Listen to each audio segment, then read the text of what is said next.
Okay, क्या discuss कर रहे थे अपन कल के सेशन में? आई थिंक अपन ज्यादातर कल जो बात की थी अपन ने रिगार्डिंग नॉर्मल इंटरेक्शन अपना था, जिसमें अपन ने माइंडसेट के बारे में बात की थी कि हाँ ये चेंज होना बहुत जरूरी, कितना क्रिटिकल है, इसके रिगार्डिंग अपन ने बात की थी। तो एनीवे, अगर कोई किसी ने कल का सेशन मिस किया हो, डायरेक्ट इस सेशन में आ रहा है, इसको एज ए फर्स्ट सेशन ले रहा है, तो फिर बेटर रहेगा कि पहले आप कल का सेशन देख लीजिए, उसकी रिकॉर्डिंग अवेलेबल होगी, राइट? और उसके बाद आज का सेशन देखोगे, ज्यादा अच्छे से फील कर पाओगे चीजों को, राइट?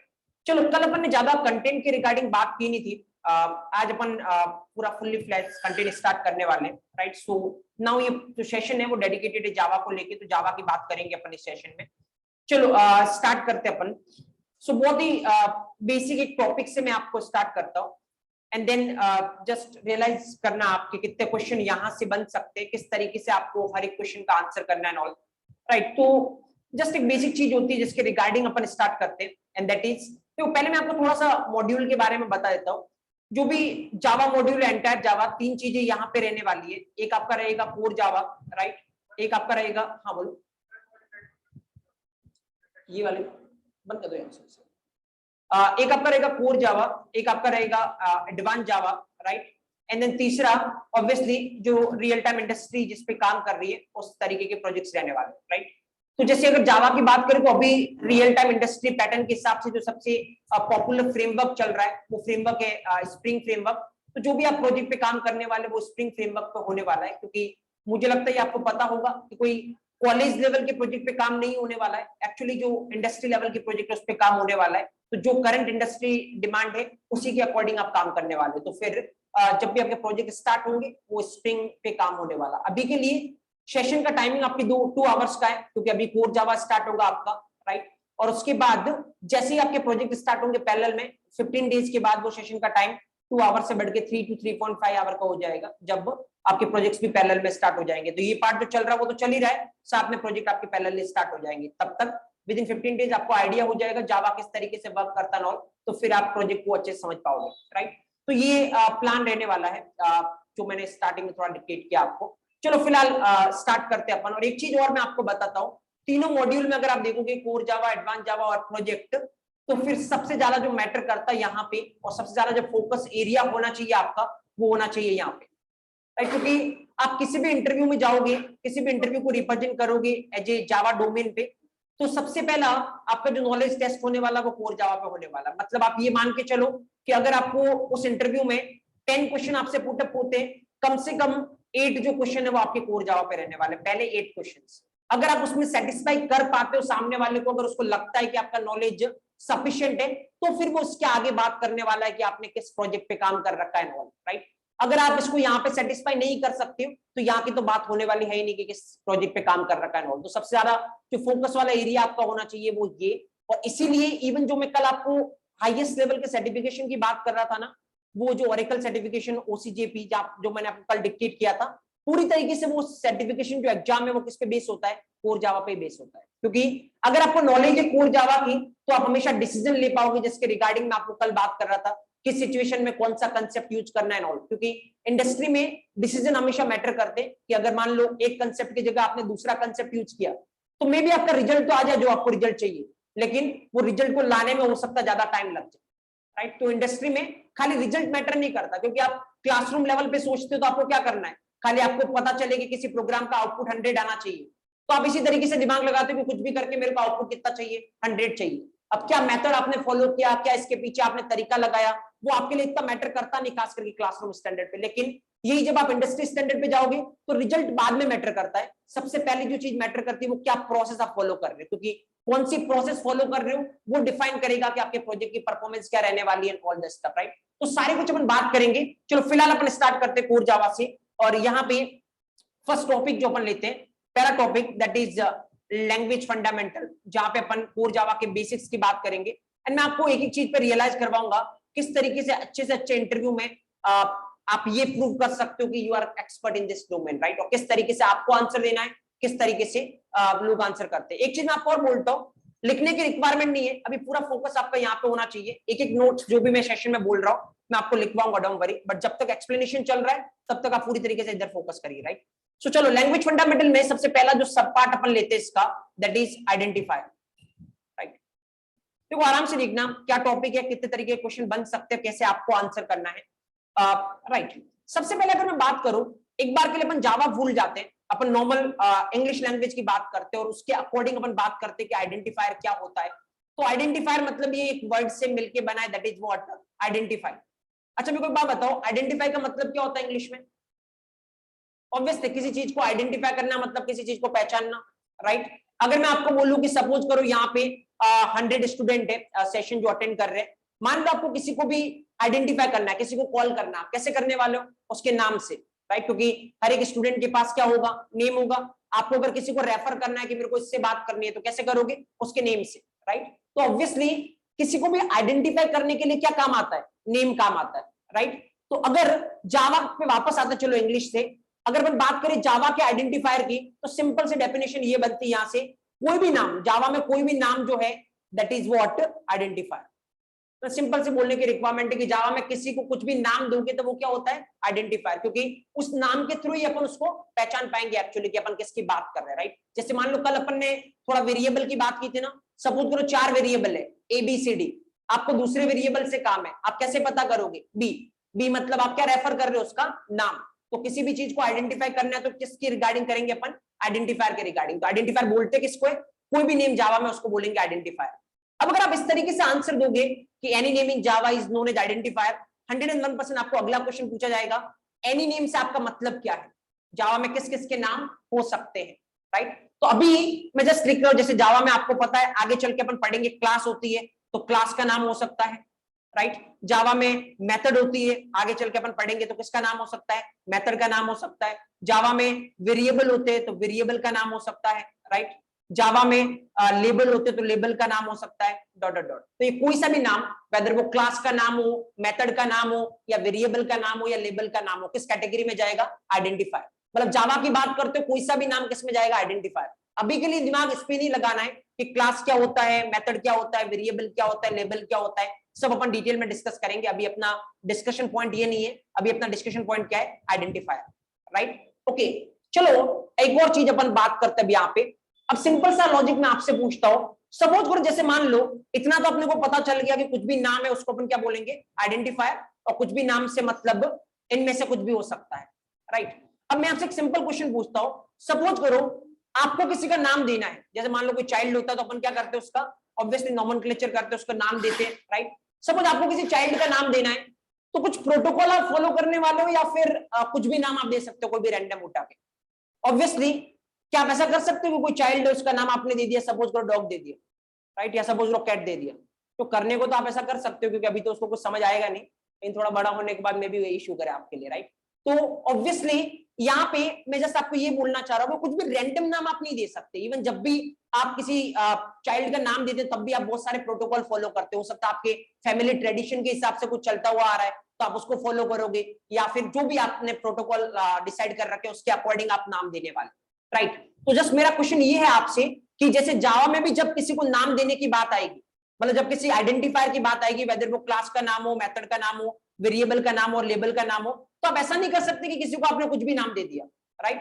आपको कुछ ना कुछ प्रोटोकॉल यहाँ पर भी क्या करने पड़ेंगे? फॉलो करने पड़ेंगे। अब सवाल ये है कि वो प्रोटोकॉल कौन से जो आपको फॉलो करने पड़ेंगे। चलो अपन एक एक प्रोटोकॉल के बारे में डिस्कस करते हैं यहाँ पे। नंबर फर्स्ट प्रोटोकॉल जो आपको फॉलो करने की रिक्वायरमेंट है, जब भी आप आइडेंटिफायर का नाम दोगे, आइडेंटिफायर में कॉमन बोल रहा हूं, आइडेंटिफायर बोल रहा हूं मतलब आप सबसे बिलोंग करता है, क्लास हो गई, मेथड हो गया, वेरिएबल हो गया, लेबल हो गया, सबको कॉमन नाम अपन आइडेंटिफायर बोल रहे हैं। तो क्या प्रोटोकॉल है? प्रोटोकॉल नंबर फर्स्ट ये है कि जब भी आप नाम दोगे तो जो भी कैरेक्टर आप यूज करते हो ना, वो इनमें से ही कुछ होना चाहिए। या तो आप स्मॉल ए से स्मॉल जेड यूज कर सकते हो, या आप कैपिटल ए से कैपिटल जेड यूज कर सकते हो, या फिर आप 0 to 9 यूज कर सकते हो, या फिर आप डॉलर यूज कर सकते हो, या फिर आप अंडरस्कोर यूज कर सकते हो।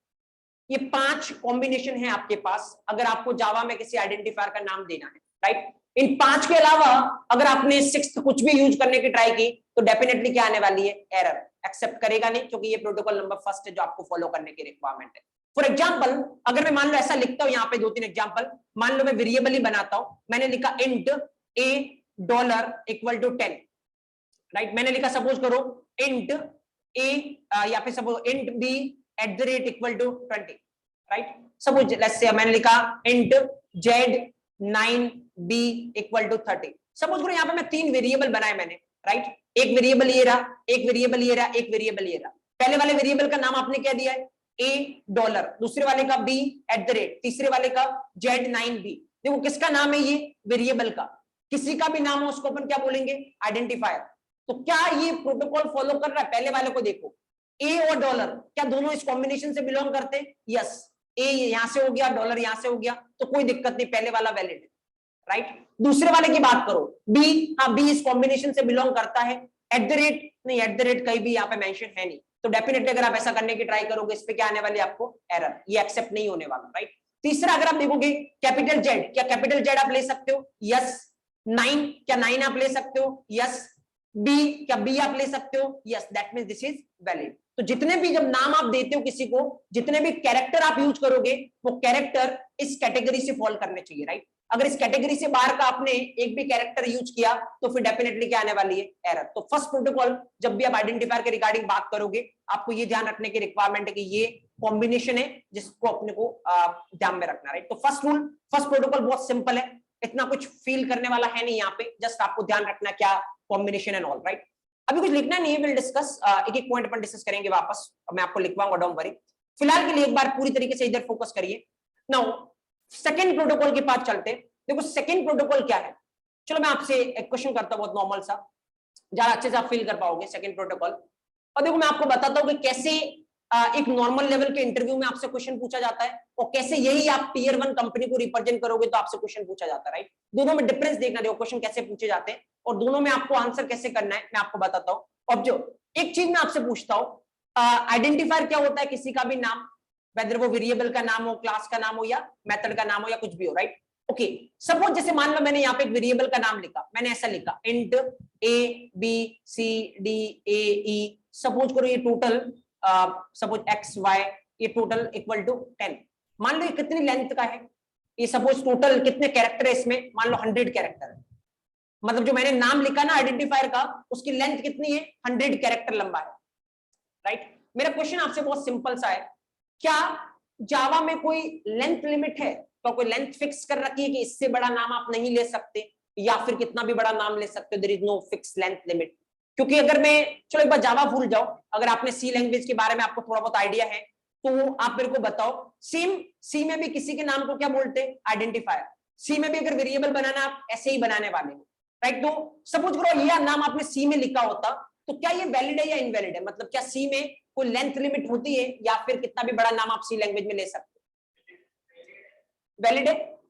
ओके, ऑब्वियसली अगर मैं यहाँ पे बात करूं ना तो सी में जो आपने ये लिखा है ना इतना बड़ा नाम, अगर आप सी लैंग्वेज की बात करोगे तो वहां पे रिस्ट्रिक्शन है, आप 32 कैरेक्टर से बड़ा नाम नहीं ले सकते, राइट। तो अगला क्वेश्चन है, अगर सी में आपने 32 कैरेक्टर से बड़ा नाम लेने की ट्राई की तो क्या होगा, जैसे मान लो अगर आपने ऐसा लिखने की ट्राई की सी लैंग्वेज में, तो एक्चुअल में सी लैंग्वेज आपको कोई एरर नहीं देगा, वो क्या करेगा ना, स्टार्टिंग के जो 32 कैरेक्टर ना उतना ही कंसीडर करेगा, मतलब इसका नाम है भी पूरा नहीं है, इसका नाम जो स्टार्टिंग के 32 कैरेक्टर है उतना ही नाम, राइट। तो सी लैंग्वेज ऑलरेडी 32 के बाद आप जितने भी कैरेक्टर लिखोगे उनको क्या कर देगा, इग्नोर कर देगा, उनको कंसीडर ही नहीं करने वाला, राइट। तो यहाँ पे सी में लेंथ लिमिट होती है, वो कितनी होती है, 32 कैरेक्टर की। तो वापस क्वेश्चन यहाँ पे ये बन सकता है कि जावा में जब भी आप आइडेंटिफाई डिसाइड करते हो क्या इसकी कोई लेंथ लिमिट होती है, आंसर इज एक्चुअली, मैं आपको आंसर देता हूं, कोई लेंथ लिमिट जावा में है नहीं, आप कितना भी बड़ा नाम ले सकते हो, राइट। चलो मेरा क्वेश्चन आपसे ये है, चलो इतना तो मैंने आंसर आपको दे दिया कि कोई लेंथ लिमिट है नहीं, कितना ही बड़ा नाम आप ले सकते हो, अगर आप बात करें किसकी, जावा की। क्वेश्चन मेरा बहुत सिंपल सा आपसे अभी ये है कि करना क्या चाहिए, चलो ले तो कितना भी बड़ा नाम ले सकते हैं बट करना क्या चाहिए, क्या आपके हिसाब से करना चाहिए, छोटा नेम आपके हिसाब से अच्छा है या फिर बड़ा नाम आपके हिसाब से अच्छा है। चलो ज्यादातर जो भी मेरे को रेस्पॉन्स मिल रहा है ना वो बोल रहा है कि जितना छोटा नाम है, जितना शॉर्ट नेम आप लोगे उतना बढ़िया है, राइट। कुछ कुछ लोग ऐसा भी अगर सोच सकते हैं कि जितना बड़ा नाम लोगे उतना बढ़िया है, राइट। तो चलो दोनों में से आपका आंसर कुछ भी है, मैं आपको ये बोल रहा हूँ, वेदर आपने मेरे को ये बोला है कि जितना छोटा नाम है उतना अच्छा है या फिर जितना बड़ा नाम है उतना अच्छा है, मैं आपको बोल रहा हूँ ना तो ये सही है ना ये सही है, राइट। दोनों ही आंसर गलत है जो आपने मेरे को दिए। तो अब सवाल ये है कि तीसरा होगा क्या, छोटा बड़ा अगर दोनों गलत है तो थर्ड क्या होगा। देखो ये जज करने के तरीके होते हैं, इससे कितना फर्क पड़ेगा कि आप नाम कितना छोटा लेते हो कितना बड़ा लेते हो, एक्चुअल में क्लासरूम स्टैंडर्ड पे आपको कोई फर्क नहीं पड़ेगा, बट यही अगर रियल टाइम इंडस्ट्री के प्रोजेक्ट पे आप काम कर रहे हो तो बहुत बड़ा पैनिक क्रिएट होने वाला है, अगर आप नाम छोटा लेते हो बड़ा लेते हो तो चलो करना क्या चाहिए, मैं आपको फील करवाता हूँ, देखो मैं आपको रियलाइज करवाता हूँ कि कौन सा बेटर है कौन सा बेटर नहीं है। आप आराम से देखना यहाँ पे और इस चीज को फील करना। जस्ट मैं क्या करता हूँ ना, दो तरीके से अपन यहाँ पे डील करते हैं, दो पार्टीशन में अपन इसको डिवाइड करते हैं और आप बताना कौन सा बेटर है। सपोज करो पहला पार्टीशन ये रहा जहां पे मैं इसमें एक इस तरफ एक चीज लिखता हूं। सपोज आप किसी प्रोजेक्ट पे काम कर रहे हो, राइट, आप किसी प्रोजेक्ट पे काम कर रहे हो और उसमें मान लो मैंने यहाँ पे लिखा, सपोज आपको क्या करना है, आपको एक नेम स्टोर करवाना है और एक क्या स्टोर करवानी है, एज स्टोर करवानी है। दो चीजें आपको स्टोर करवानी है, नेम और एज। आपने क्या किया, कुछ भी स्टोर करवाना है तो आपको क्या लेना पड़ेगा, वेरिएबल। आपने एक वेरिएबल बनाया, या फिर सपोज जैसे एज स्टोर करवानी है, मार्क्स स्टोर करवाना, राइट, दो चीजें। तो आप क्या करोगे, इंट, आराम से देखना, मैंने यहाँ पे लिखा A B C D dot dot, total ये 100 कैरेक्टर का बड़ा नाम लिया और इसमें मैंने डाला कि जैसे मार्क्स कितने हैं, मार्क्स है 80, राइट, ओके। एक और मान लो मैंने वेरिएबल का नाम लिया इंट, और लेट्स से बहुत बड़ा नाम मैंने यहाँ पे लिया, देखो बहुत बड़ा नाम मैंने यहाँ पे लिया, सपोज करो let's say A B C D and then let's say last character खाली वाई है, और यहाँ पे एज कितनी है, let's suppose age is 26, right. तो यहाँ पे दो वेरिएबल मैंने लिए, पहला वेरिएबल क्या स्टोर कर रहा है, पहला वेरिएबल स्टोर कर रहा है आपका मार्क्स स्टोर कर रहा है, दूसरा वेरिएबल क्या स्टोर कर रहा है, एज, राइट। देखो पूरे 99 कैरेक्टर तक दोनों का सेम है, खाली डिफरेंस क्या है, इसका लास्ट कैरेक्टर क्या है x, इसका लास्ट कैरेक्टर क्या है y, राइट। सपोज आप इस प्रोजेक्ट पे काम कर रहे हो, आपने बहुत लंबा कोड लिख लिया, सपोज करो टोटल यहाँ पे, और यहाँ पे इस बीच में कहीं पे आप ये वेरिएबल यूज कर रहे हो, पहले वाला variable ABCD dot dot x, ये वाला वेरिएबल आप कहीं पे यूज कर रहे हो बीच में। सपोज करो ये टोटल ओवरऑल जो आपने कोड लिखा ना, ये कोड मान लो 10,000 लाइन का कोड है आपका, राइट, जहां पे ये मान लो सपोज करो 5,000 लाइन पे आप इस वेरिएबल को क्या कर रहे हो, यूज कर, राइट। ये पूरा सिनेरियो है, आपने 10,000 लाइन का कोड लिख लिया, आपको दो चीजें स्टोर करवानी थी, क्या करवाना था, मार्क्स और एज। अकॉर्डिंगली आपने कितने वेरिएबल लिए, दो वेरिएबल, पूरा प्रोजेक्ट आपने बनाया इस तरीके से, राइट। यहाँ पे एक और साथ में पैरेलली यहाँ पे लेता हूं, ऑब्जर्व करना, इधर में लिखता हूं और इधर में यहाँ पे छोटे नाम के थ्रू लिखता हूं। जैसे आपको मार्क्स स्टोर करवाने थे, आपने लिखा इंट a इक्वल टू 80, आपको एज स्टोर करवानी थी, आपने लिखा int b equal to 26, right. Same आप वही काम कर रहे हो, वही प्रोजेक्ट बना रहे हो, यहाँ पे मान लो आपने a यूज किया, a वेरिएबल यूज किया, राइट, और टोटल ओवरऑल ये कितने लाइन का कोड है, अगेन 10,000 लाइन का, राइट। अब सुनना मेरी बात को बहुत आराम से, अगर मान लो आपने इस तरीके से कोडिंग किया, पहले वाले में आपने क्या किया, बड़ा नाम यूज किया, आपको लगा कि बड़ा नाम लेना अच्छा होता है, दूसरे वाले में मैं स्मॉल नेम यूज कर रहा हूं, मेरे को लगा कि छोटा नाम लेना अच्छा होता है, राइट। अब देखो दोनों की बात बताता हूं मैं आपको। देखो एक बात मैं आपको बताता हूं, जब भी इंडस्ट्री में आप जाओगे ना और किसी प्रोजेक्ट पे काम करोगे, जब आप फ्रेशर लेवल पे जाओगे, कभी भी जो आपने काम किया ना, वो काम आपका डायरेक्ट लाइव नहीं होने वाला। लाइव होने का मतलब डायरेक्ट क्लाइंट के पास नहीं जाने वाला। एक्चुअली पहले जो भी आप काम करोगे ना, आपका काम वेरीफाई होगा, आपको वेरीफाई करवाना पड़ेगा। किससे वेरीफाई करवाओगे, सीनियर डेवलपर से जाके वेरीफाई करवाओगे, वेदर वो आपका टीम लीडर हो या कोई सीनियर डेवलपर हो, वो आपके कोड को क्या करने वाला है, वेरीफाई करने वाला है। अब सवाल ये है क्या मतलब होता है वेरीफाई का, क्योंकि इतना तो मेरे को भी पता है कि ये जो कोड मैंने लिखा है, अगर इसका रिजल्ट कितना आना चाहिए, 100 आना चाहिए सपोज, तो अगर 100 आ रहा है मतलब जो कोड मैंने लिखा वो क्या है, करेक्ट, और 100 नहीं आ रहा मतलब जो कोड मैंने लिखा वो गलत है। इतना तो मेरे को भी पता चल रहा है, राइट। तो फिर वेरीफाई करने का क्या मतलब होता है, तो वेरीफाई करने का मतलब एक्चुअली ये होता है कि जो भी कोड आपने लिखा है ना, रिजल्ट मैटर नहीं करता है, किस तरीके से आपने कोड लिखा है वो चीजें चेक होने वाली, क्योंकि उससे बहुत ज्यादा इंपैक्ट क्रिएट होने वाला है। अब देखो मैं आपको बताऊंगा कितना इंपैक्ट क्रिएट होने वाला है। तो सपोज जैसे मान लो आपने ये कोड लिखा और आप गए सीनियर डेवलपर के पास, sir can you please verify my code, result सही आ रहा बट देन देख सकते हो कुछ अगर कोडिंग स्टैंडर्ड की दिक्कत हो तो, राइट। तो जैसे ही कोई सीनियर पर्सन इसको चेक करना स्टार्ट करेगा, अब देखो लाइन बाय लाइन तो कोई भी चेक नहीं करने वाला, सपोज रैंडमली मान लो वो इस लाइन पे गया, इस लाइन पे जाकर उसको दिखा कि ये वेरिएबल आप यूज कर रहे हो, तो अब इसको ये देखना होगा कि इस वेरिएबल में आपने स्टोर क्या करवाया है, मतलब क्या आपके मार्क्स है इस वेरिएबल में या फिर आपकी एज है, क्या है इसमें। तो क्या करना पड़ेगा, उसको ऊपर जाके चेक करना पड़ेगा, और ऊपर जाके जब चेक करेगा तो 80 देख के उसको समझ में आएगा इसमें क्या स्टोर है, मार्क्स स्टोर है, राइट। तो पूरा ऊपर जाके चेक किया, फिर समझ में आया 80 मतलब क्या स्टोर है इसमें, मार्क्स। देखो सेम अगर दूसरे अप्रोच से चलोगे आप छोटे नाम से, तब भी क्या होगा, मान लो यहाँ पे 5,000 लाइन पे आप ए यूज कर रहे हो, तो वो वेरीफाई करते हुए ए पे आया, उसको चेक करना है कि ए में आपके मार्क्स है या एज है, तो क्या करना पड़ेगा, ऊपर जाके चेक करना पड़ेगा, और जैसे ऊपर जाके चेक करेगा उसको पता चलेगा अच्छा ए में 80 है, 80 मतलब ऑब्वियसली क्या होंगे, मार्क्स होंगे। राइट। तो फिर वो ट्रीट करेगा कि अच्छा ए में क्या स्टोर है, मार्क्स स्टोर है, और अकॉर्डिंगली वो उसको क्या करने वाला है, ट्रीट करने वाला है, राइट।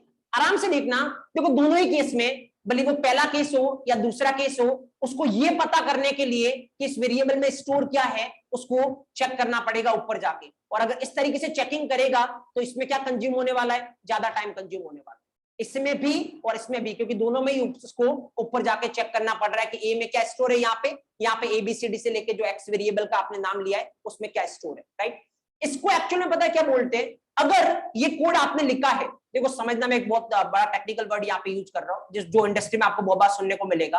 देखो इसको क्या बोलते हैं, जब भी ये कोड किसने लिखा है, आपने लिखा है, राइट। अगर आपके अलावा इस कोड को कोई दूसरा पर्सन समझना चाहता है, राइट, अगर उस दूसरे पर्सन को ज्यादा टाइम लगता है आपका कोड समझने में, तो इंडस्ट्री में बोला जाएगा आपके कोड की रीडेबिलिटी क्या है, डाउन है।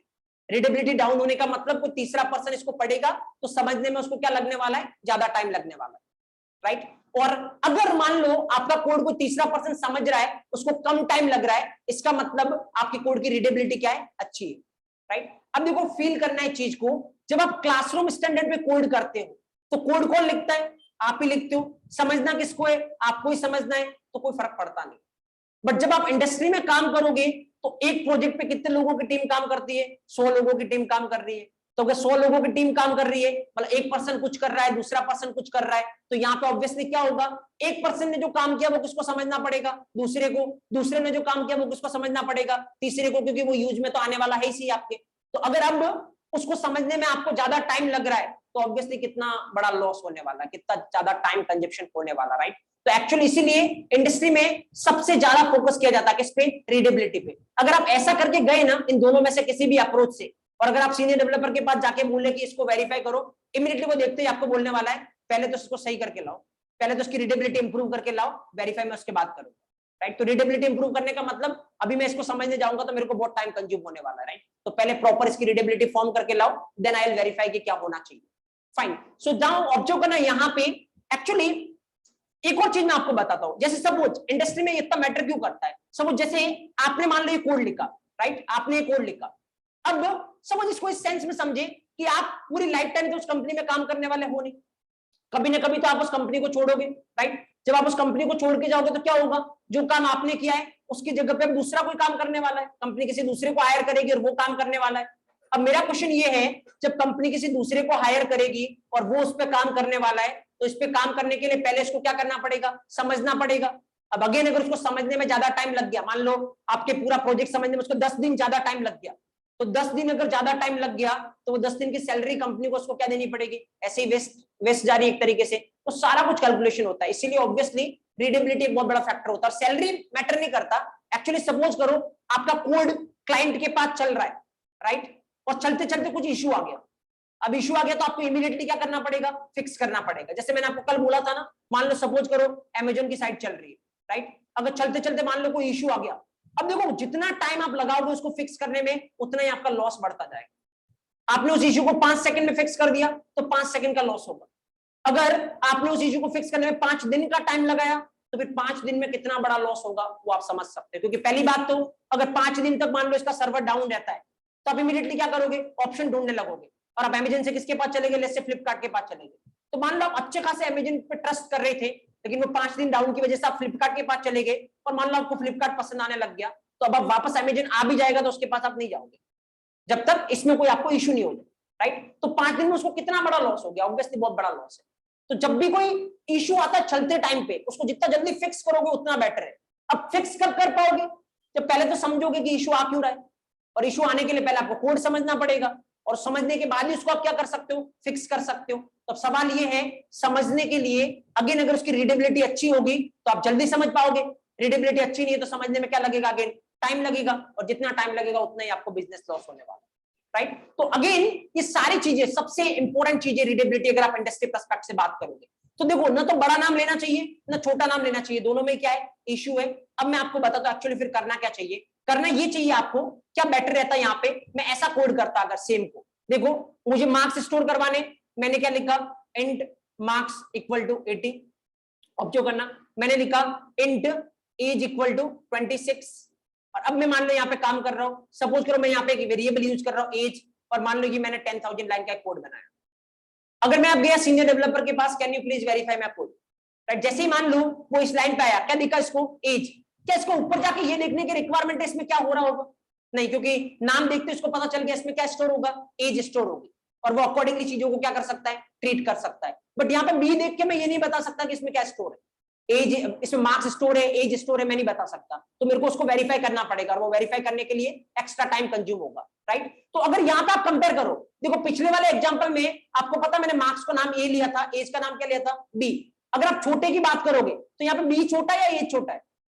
बी छोटा है, बी एक ही कैरेक्टर है, एज में कितने कैरेक्टर है, 3 कैरेक्टर है। बट देन बेस्ट कौन सा है? बेस्ट आपका ये है। रीडेबिलिटी किसमें ज्यादा होगी? रीडेबिलिटी इसमें ज्यादा होगी, राइट? तो अब देखो आंसर किस तरीके से करना है। अगर क्वेश्चन इस तरीके से पुट अप हो, क्या जावा में कोई आइडेंटिफायर की लेंथ लिमिट है?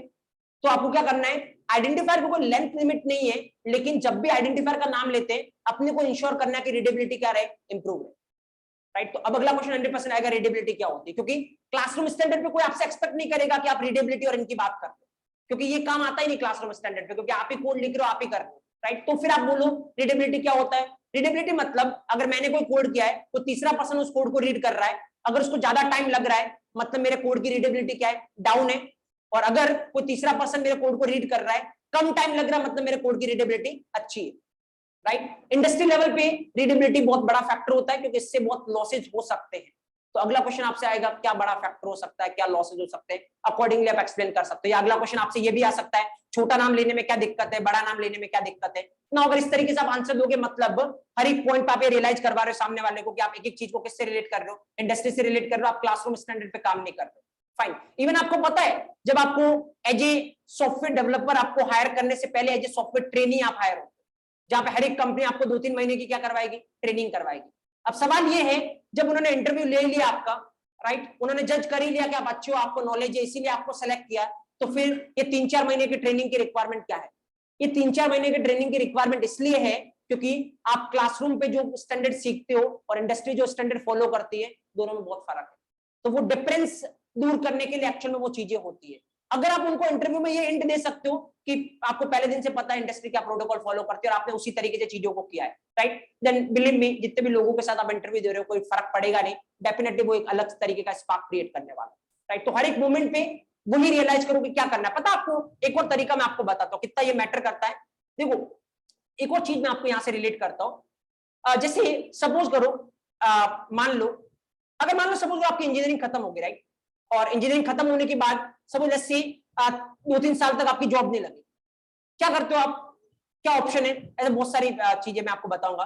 आप जैसे क्या करोगे, 2-3 साल को कोचिंग सेंटर में जाओगे, जो भी आप जैसे जावा सीखा, आपने पाइथन सीखा है, व्हाटएवर, राइट, और उसके बाद आप क्या करोगे, उसके बाद आप किसी कंपनी में जाके अप्लाई करने वाले इंटरव्यू के लिए, क्योंकि जब भी कंपनी में अप्लाई करोगे इंटरव्यू के लिए, पहला क्वेश्चन यही आने वाला है कि आपकी इंजीनियरिंग जैसे 2020 में कंप्लीट हुई, आज 2022 है, राइट, तो 2 साल से आप क्या कर रहे थे? तो आप ये नहीं बोल सकते कि 2 साल से मेरी जॉब नहीं लगी थी और मैं ऐसे ही जॉब के लिए प्रिपेयर कर रहा था। अगर आप ये बोलोगे तो पहले ही आपका इंपैक्ट क्या हो जाएगा, खराब हो जाएगा, और सेलेक्ट होने के चांसेस पहले ही आपने आपके कम कर दिए। तो जनरली लोग क्या करते हैं यहाँ पे, फिर लोग क्या करते हैं यहाँ पे, एक्चुअली आपको पता बहुत सारी कंसल्टेंसी काम करते हैं मार्केट में। अगर आप किसी कंसल्टेंसी को 5-10 हजार रुपए दोगे ना, पूरे फेक डॉक्यूमेंट आपके बना के दे देगी, राइट, कि इस तरीके से रियलाइज करवा देगी कि पिछले 2-3 साल से आप किसी सॉफ्टवेयर कंपनी में क्या कर रहे थे, काम कर रहे थे, सारा कुछ फेक कर देगी वो, सैलरी स्लिप एंड ऑल, क्योंकि टाई अप होते हैं इनके। तो ये बहुत नॉर्मल है। इवन आप अगर आईटी हब में जाओगे, हैदराबाद, बेंगलोर, मुझे लगता है हर एक गली में आपको ये कंसल्टेंसी मिल जाएगी, राइट। तो लोग क्या करते हैं, कंसल्टेंसी वालों के पास जाते, सारे डॉक्यूमेंट फेक करवाते, और जैसे ही इंटरव्यू में जाओगे उसको बोला जाएगा, आप उसको बोलोगे कि पिछले 2 साल से मैं इस कंपनी में काम कर रहा था, ऑल्दो आपने काम किया नहीं, लेकिन उसके सारे डॉक्यूमेंट्स आपके पास है, तो सामने वाले के पास उसको जज करने का कोई तरीका है नहीं कि आपने किया या नहीं किया, राइट। तो ऑब्जर्व करना सामने वाला किस तरीके से जज करने वाला है। जैसे आप इंटरव्यू रूम में जाके बैठे, आपने बोला कि मेरे को 2 साल का एक्सपीरियंस है, मेरे को 3 साल का एक्सपीरियंस है, राइट। यहाँ पे पता है क्या होने वाला है, सिंपल आपसे क्वेश्चन पूछा जाएगा। जैसे इंटरव्यू रूम में आपसे सिंपल क्वेश्चन पूछा गया, अच्छा एक काम करो, आप एक काम करो, 2 नंबर लो और 2 नंबर का क्या करवा दो ना, सम करवा दो। एक नॉर्मल सा प्रोग्राम लिखो, 2 नंबर लो और उसका सम करवा दो, या फिर एक नॉर्मल सा प्रोग्राम लिखो जिसमें आपकी एज स्टोर हो रहा है, आपके का स्टोर हो रहा है, मार्क्स स्टोर हो रहे हैं, राइट। आप क्या करोगे, 2-3 साल तक मान लो आपने ट्रेनिंग की है जावा में, आपको आके आपको बोले कि खाली 2 वेरिएबल लेने, एक में एज स्टोर करवानी और एक में क्या स्टोर करवाना है, मार्क्स, तो आप कितना फास्ट करने वाला आपको पता है, ये तो बहुत सिंपल है। इतना क्या सिंपल क्वेश्चन पूछ लिया, int a equal to let's say 80, int b equal to let's say 26, हो गया। दो वेरिएबल मैंने ले लिए, पहले वाले में क्या स्टोर करवाया मैंने, मार्क्स, और दूसरे वाले में क्या स्टोर करवाया मैंने, एज, राइट। नाउ ऑब्जर्व करना, जितनी स्पीड से आपने ये कोड लिखा है, मुझे लगता है 10 सेकंड में आप ये लिख लोगे, राइट। मुझे लगता है उससे भी कम टाइम उसको लगने वाला सामने वाले को ये जज करने में कि 2 साल छोड़िए, आपको एक दिन का भी इंडस्ट्री एक्सपीरियंस नहीं, क्योंकि अगर आपने एक दिन भी इंडस्ट्री में काम किया होता, आप ये कभी नहीं करने वाले जो आप यहाँ पे कर रहे हो। डेफिनेटली आपका हाथ बिना पूछे ही ऐसे चलता, या इवन आपको इंटरव्यू में पूछा जाए ना, 2 वेरिएबल लेना है, दोनों में कुछ स्टोर करवाना है, तो आप डायरेक्ट ऐसा मत करिए कि एक ए ले लिया 10 स्टोर करवा दिया, बी ले लिया 20 स्टोर करवा दिया। ये बोलता है, ये इंडिकेट करेगा कि आपने खाली ये चीजों को याद कर रखा है कि इंट लेते, ए लेते, राइट। सबसे पहला क्वेश्चन आप सामने वाले से करिए, 2 वेरिएबल आप क्यों लेना चाहते हो, क्या इंटेंशन है, आपको क्या स्टोर करवाना है। तो सामने वाला बोलेगा अच्छा मेरे को लेट्स से पहले वाले में मार्क्स स्टोर करवाना है, दूसरे वाले में एज स्टोर करवाना है, तो अब अकॉर्डिंगली ट्रीट करिए। अब लिखिए आप इंट मार्क्स इक्वल टू जो भी है, इंट एज इक्वल टू जो भी है, राइट। तो व्हाट मैटर करेगा जब भी आप इंडस्ट्री पर्पस से बात करोगे, क्या मैटर करेगा, रीडेबिलिटी, तो आपको उसके अकॉर्डिंग ट्रीट करना। तो सेकंड रूल क्या है, सेकंड रूल अगेन मैं रेक्टिफाई कर देता हूं यहाँ पे आपके लिए, अगेन मैं डिक्टेट करता हूं। आइडेंटिफायर की कोई लेंथ लिमिट नहीं, अगर अपन जावा में बात करें, लेकिन क्या लेना चाहिए अपने को, लेंथ क्या होनी चाहिए, एज मिनिमम एज पॉसिबल, न तो ज्यादा कम न ज्यादा बड़ा। मतलब किसका ध्यान रखना है, रीडेबिलिटी का ध्यान रखना है, क्योंकि ज्यादा बड़ा लोगे तब भी रीडेबिलिटी डाउन है, ज्यादा छोटा लेने की ट्राई करोगे तब भी रीडेबिलिटी क्या होने वाली है, डाउन होने वाली है, right. Okay, number third protocol के पास चलते हैं अपन। Protocol number third, protocol number third क्या है, आपको पता पहले प्रोटोकॉल में मैंने आपको बताया था क्या कॉम्बिनेशन हो सकता है, ए टू जेड, हाँ, 0 to 9 डॉलर और अंडरस्कोर, ये अपना पहला प्रोटोकॉल था जहां पे मैंने डिस्कस किया, इसमें से कुछ भी हो सकता है। तीसरा ये है कि देखो यहाँ पे 0 से 9 के बीच में आ रहा है, मतलब आप क्या ले सकते हो, इंट ले सकते हो, सॉरी ये जो भी नंबर है, मतलब 0 से 9 के बीच में जो भी नंबर है आप वो नंबर ले सकते हो। बट एक बात का ध्यान रखना, जैसे मान लो मैं यहाँ पे 2-3 चीजें लिख रहा हूं, मैं यहाँ पे लिख रहा हूं इंट, सपोज मैंने लिखा int A 9 equal to 10, right, और सपोज मैंने लिखा इंट 9 ए इक्वल टू 20। अगर मैं दोनों की बात करें, देखो पहले वाला क्या वैलिड है या नहीं, पहले वाला वैलिड है, देखो ऑब्वियसली यहाँ पे देखोगे क्या ए इस कॉम्बिनेशन में से है, यस, क्या 9 इस कॉम्बिनेशन में से है, यस, इसका मतलब पहले वाला वैलिड है, कोई डाउट है नहीं मेरे को। क्या दूसरे वाला वैलिड है, देखो 9 इस कॉम्बिनेशन में से है, यस, ए कॉम्बिनेशन में से है, यस, तो मतलब ये भी वैलिड है। बट एक बात का ध्यान रखना, आइडेंटिफायर में डिजिट आ सकते हैं, लेकिन आइडेंटिफायर डिजिट के साथ क्या नहीं हो सकता, स्टार्ट नहीं हो सकता। अगर आप डिजिट के साथ स्टार्ट करने की ट्राई करोगे, इमीडिएटली क्या आने वाली है, एरर। तो एक और प्रोटोकॉल, अब अगेन देखो हमेशा ध्यान रखना, अगर 2 चीजें जो मैं आपको कल एक्सप्लेन कर रहा था, एक तो आप इस चीज को सीख रहे हो और एक आपको उसमें एक्सपर्ट लेवल पे जाना है, तो दोनों में फर्क है जो मैं आपको कल बता रहा था। अगर आपको एक्सपर्ट लेवल पे जाना है तो वो क्यूरियोसिटी आपके अंदर होनी चाहिए, हर एक चीज पे आपके दिमाग में एक पॉपअप होना चाहिए, वो है व्हाई, राइट। कुछ भी आपको बोला जाए आपका दिमाग चलना चाहिए कि ऐसा क्यों, राइट, इससे क्या होने वाला। जैसे अभी मैंने आपको एक पॉइंट बताया, क्या डिजिट से क्या नहीं हो सकता, स्टार्ट नहीं हो सकता, तो इमीडिएटली आपको सोचना है क्यों नहीं हो सकता, क्या कुछ तो दिक्कत हो रही होगी जिससे इन्होंने इसको बैन कर रखा कि जो भी आइडेंटिफायर का नाम है वो किससे स्टार्ट नहीं हो सकता, डिजिट से। क्या प्रॉब्लम हो रही है आपके अकॉर्डिंग, अगर आप सोचो डिजिट से स्टार्ट करने में क्या प्रॉब्लम हो सकती है, क्यों उन्होंने बैन कर रखा डिजिट से स्टार्ट करना।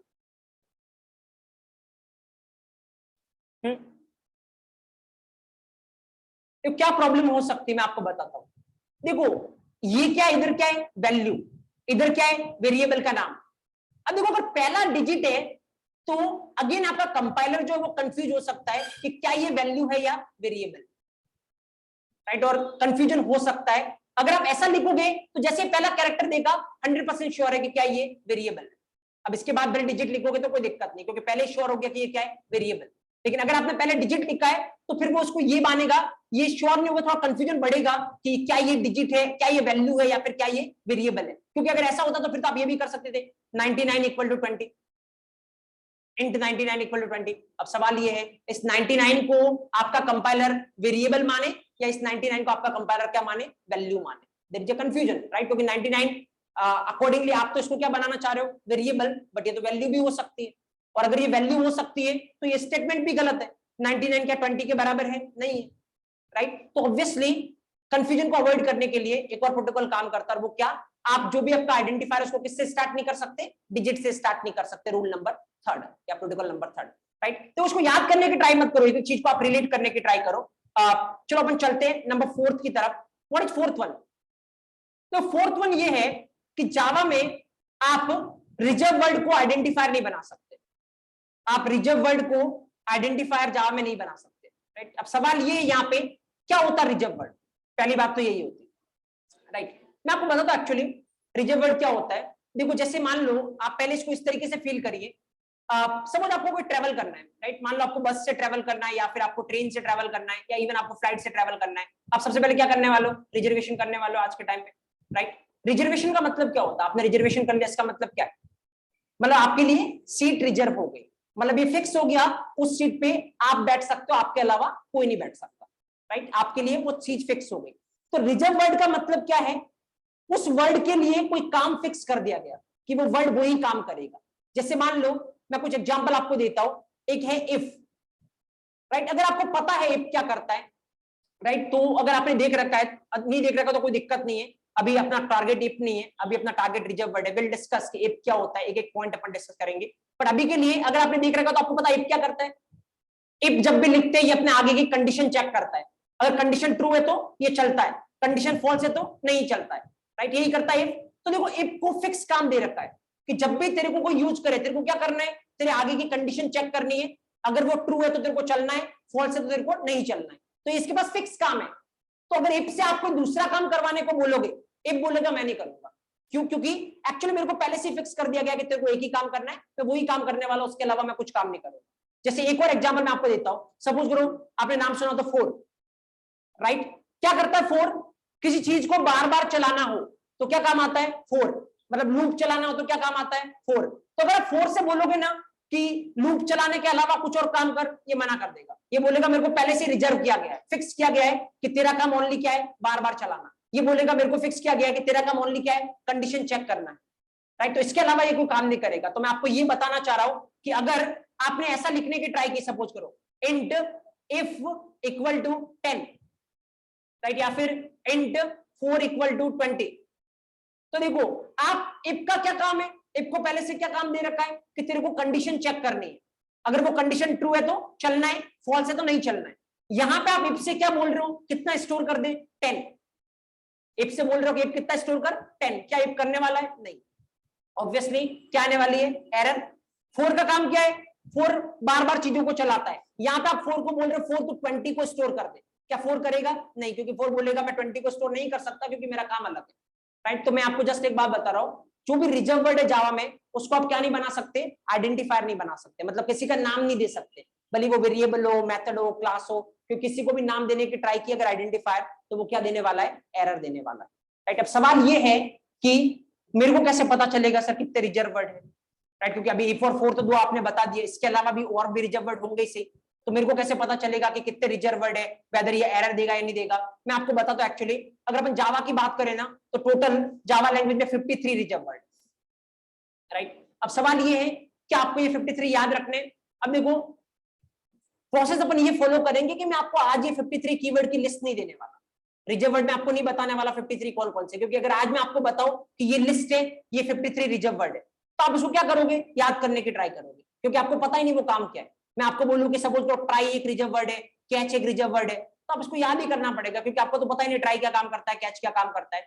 सो अपन ये पैटर्न फॉलो नहीं करेंगे, अपन जो पैटर्न फॉलो करेंगे वो ये कि जब जिसकी रिक्वायरमेंट आएगी ऑटोमेटिक आपको पता चलता जाएगा, राइट। जैसे अब ये चैप्टर पढ़ रहे हैं, इस चैप्टर में आगे चल के अपन पढ़ेंगे क्लास, तो एक रिजर्व वर्ड निकल के आएगा, कौन सा, क्लास, राइट। जैसे जैसे चैप्टर खत्म होगा ऑटोमेटिक हर एक चैप्टर में कितने रिजर्व वर्ड आ रहे हैं वो आपको पता चलते जाएंगे। लास्ट में जब ओवरऑल खत्म होगा तो मैं आपको बताऊंगा ये चैप्टर वाइज रिजर्व वर्ड है, इस चैप्टर में ये रिजर्व वर्ड काम में आ रहे हैं, इस चैप्टर में ये रिजर्व वर्ड काम में आ रहे हैं, इस चैप्टर में ये रिजर्व वर्ड काम में आ रहे हैं। ऑटोमेटिकली आपको याद करने की रिक्वायरमेंट नहीं पड़ेगी, सारी चीजें आपको पता है, क्योंकि एक एक का फ्लो आपको पता होगा कि क्या काम होने वाला, राइट।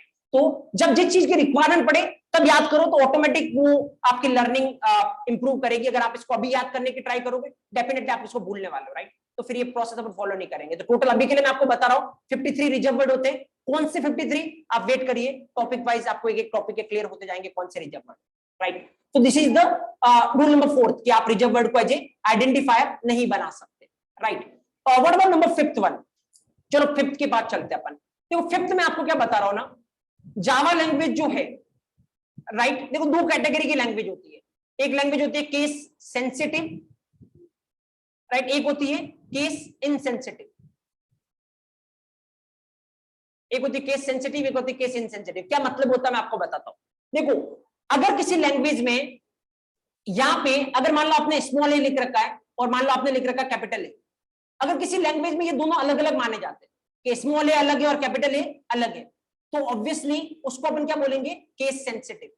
और अगर कोई लैंग्वेज दोनों को सेम ही मानता है कि मेरे लिए तो तुम ये लिखो या ये लिखो बात बराबर ही है, तो फिर इसको क्या बोलेंगे अपन, case insensitive, right. What about Java, Java किस कैटेगरी में फॉल करता है, केस इनसेंसिटिव या केस सेंसिटिव? तो आंसर इसका है जावा केस सेंसिटिव कैटेगरी में फॉल करता है। क्या मतलब है इसका, देखो मैं आपको बताता हूं। मान लो आपने लिखा int if equal to 10, right. मान लो आपने लिखा इंट इफ इक्वल टू 20, मान लो आपने लिखा इंट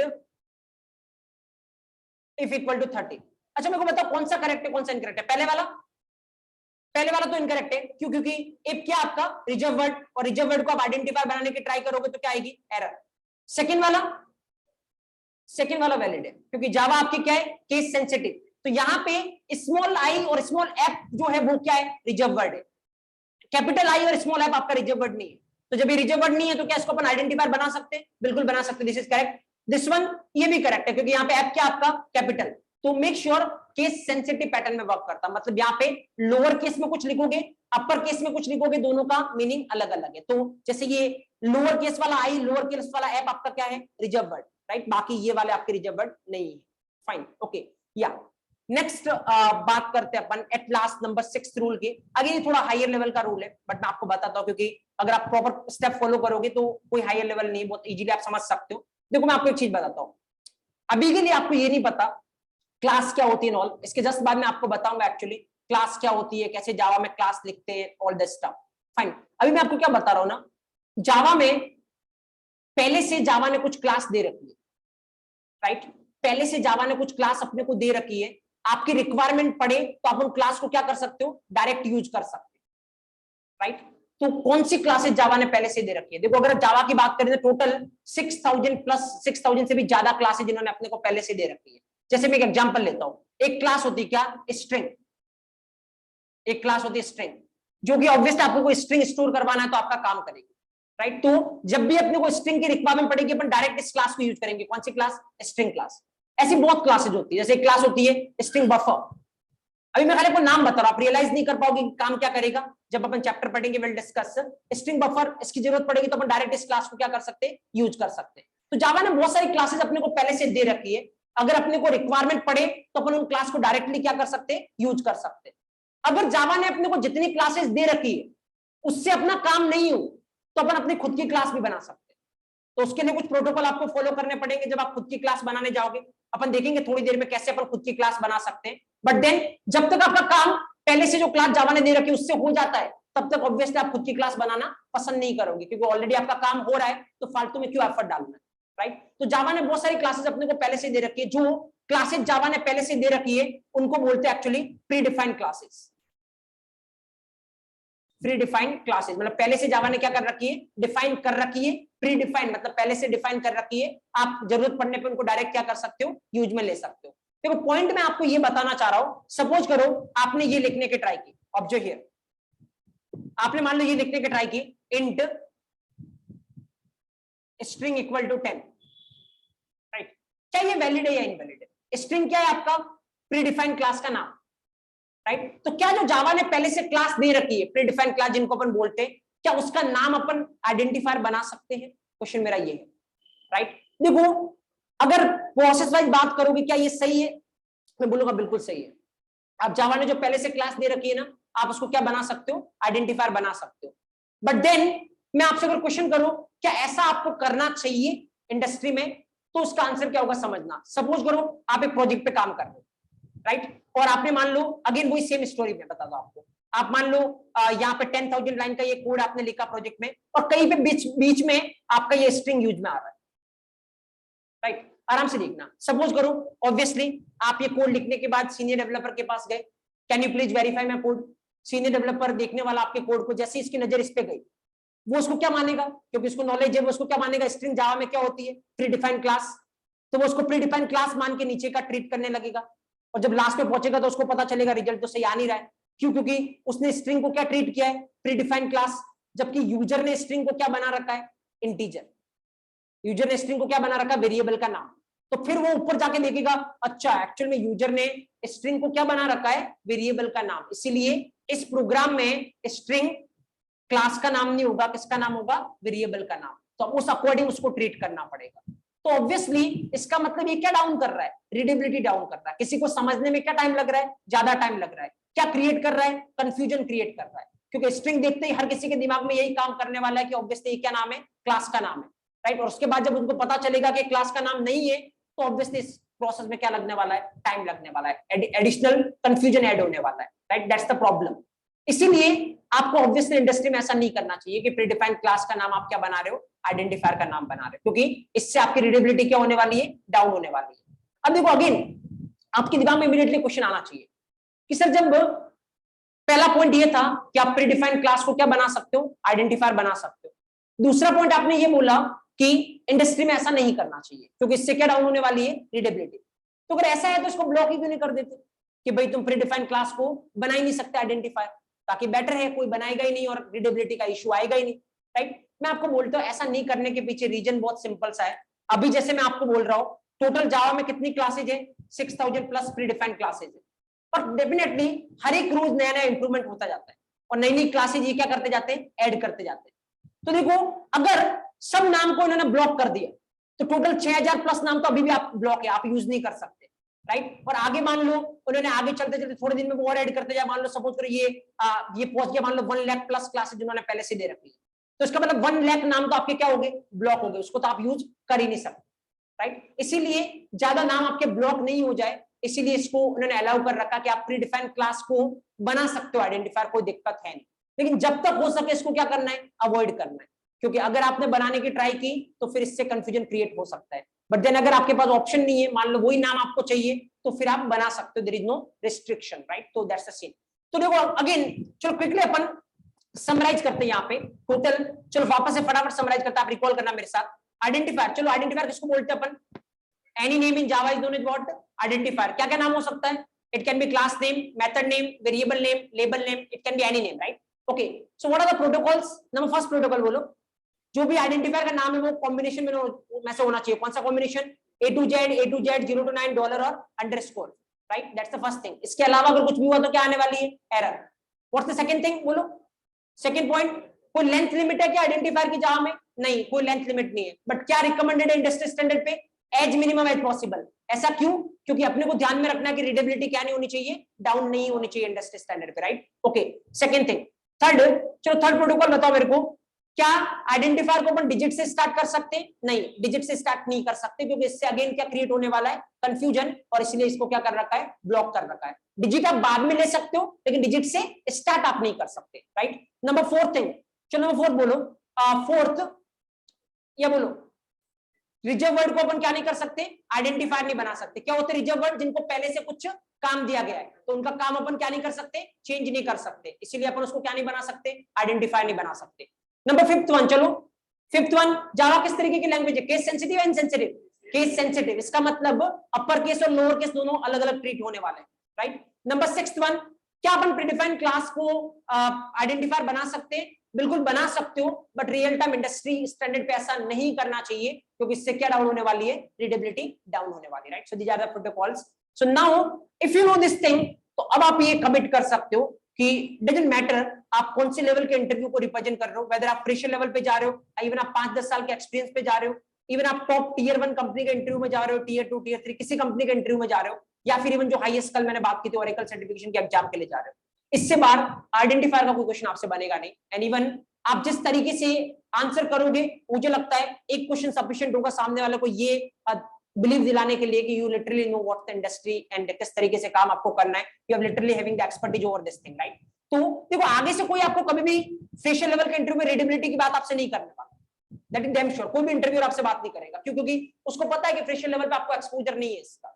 लेकिन अगर आपको अपनी एक्सपर्टीज दिखानी तो आपको ये वर्ड इंक्लूड करना पड़ेगा। जैसे देखो अब किसी से क्वेश्चन पूछा गया कि क्या जावा में आइडेंटिफायर की कोई लेंथ लिमिट है, जनरली लोग किस तरीके से आंसर देते हैं, यस और नो, राइट। मान लो आपने दिया no, there is no length limit, तो अब सामने वाले को क्वेश्चन चेंज करना ही पड़ेगा, देयर इज नो ऑप्शन, क्योंकि आपने जस्ट नो बोल के पूरा वहीं पे खत्म कर दिया। अब वो चेंज करेगा, राइट, क्वेश्चन चेंज करेगा, दूसरा क्वेश्चन आपसे पूछेगा, बट देन आपका आंसर क्या होना चाहिए, आपका आंसर ये होना चाहिए no, there is no length limit, but as per the real time industry standard, it is recommended to take length as minimum as possible because it will improve the readability. तो अब पहले question का answer आपने expert इस तरीके से दिया ही है, दूसरा क्वेश्चन भी खुद के लिए जनरेट कर दिया कि रीडेबिलिटी क्या होता है। अब उसका जब भी आप आंसर दोगे थोड़ा इस तरीके से मेंशन करिए कि अगला क्वेश्चन और लेके आएगा आपके लिए, राइट। तो पैटर्न प्रॉपर ये होना चाहिए। अब देखो अगर ये फॉलो हमेशा आपको, एक और कल मैं आपको इंटरव्यू फ्रेशर की बात कर रहा था ना, तो मुझे लगता है एक और चीज है जिसकी वजह से आप पे इंटरव्यू फ्रेशर क्रिएट होता हो। देखो ये मुझे लगता है टैक्टिक्स आप फॉलो करते होंगे। मान लो आपके कैंपस में कोई कंपनी विजिट करने आई है, राइट। सबसे पहले आप क्या पता करते हो, ये कंपनी लास्ट में कितने लोगों को लेके गई थी, राइट। अपने सीनियर से पूछते हो ना कि आपके टाइम पे जब ये कंपनी आई थी कितने लोगों को लेके गई थी, या व्हाटएवर काइंड ऑफ थिंग, कितने लोगों का प्लेसमेंट हुआ था। इसमें बहुत कॉमन क्वेश्चन है जो आप करना पसंद करते हो, राइट। सपोज आपको पता चला कि ये कंपनी लास्ट टाइम पे 4 को लेके गई थी, 4-5 को ये लेके जाती है, राइट। ऑब्जर्व करो, और आपको ये भी पता है कि आपके पूरे बैच में सबने अप्लाई कर रखा है, सपोज करो बैच स्ट्रेंथ है 400 के, तो 400 लोगों ने इस कंपनी में अप्लाई कर रखा है, और कंपनी लेके कितने लोगों को जाती है, 4 लोगों को। तो अब ऑब्वियसली जैसे ये सुनोगे ना, मुझे लगता है आधा काम तो आपका वहीं पे खत्म हो गया, राइट। आधा प्रेशर तो आपने खुद पे वैसे ही क्रिएट कर लिया कि 400 में से आपको किस में आना है, 4 में आना है। पता है ये प्रेशर क्यों क्रिएट हो रहा है, क्योंकि आपको पता है एक्चुअली कि आपके पास कोई नई चीज नहीं है, आपके पास वही चीज है जो बाकी के 400 के पास है, राइट। तो फिर आपको इनसे कंपटीशन करना है बाकी के 400 से, राइट। मैं आपको बताता हूं, अगर आपके पास ये तरीका है कि आंसर किस तरीके से देने, तो आपको पता बाकी के 399 लोग इसका किस तरीके से आंसर देंगे, आप किस तरीके से आंसर दोगे। तो मुझे नहीं लगता कि वो 400 है या 4000 है, राइट। या फिर 4 को ले जा रहा है या 1 को ले जा रहा है, आपको उससे कोई कभी इंपैक्ट क्रिएट होगा ही नहीं, क्योंकि आपको पता है बाकी के लोगों ने क्या कर रखा है और मैं किस तरीके से चीजों को कर रहा हूँ, राइट। या फिर जिस टैग की मैंने बात की थी, अगर आपके पास सपोज करो ये है, तो आपको पता है अब वो पहले अलग हो गए पूरी क्राउड से, पूरे 399 लोगों के पास ये है ही नहीं, आपके पास ये है, खत्म हो गया काम भाई। अब आपको ये कंपेयर करना ही नहीं है कि 400 में से 4 को ले जाना है या कितने, आपको कोई फर्क उससे पड़ेगा ही नहीं। तो फ्रेशर रिलीव करने के तरीके बता रहा हूं मैं आपको। फ्रेशर रिलीव आप तब कर सकते हो, जो अपना कल का इंटेंशन था 0% रिजेक्शन, वो आप तब अचीव कर सकते हो जब आपके पास यूनिक हो, आप क्राउड से हटके कुछ कर सके।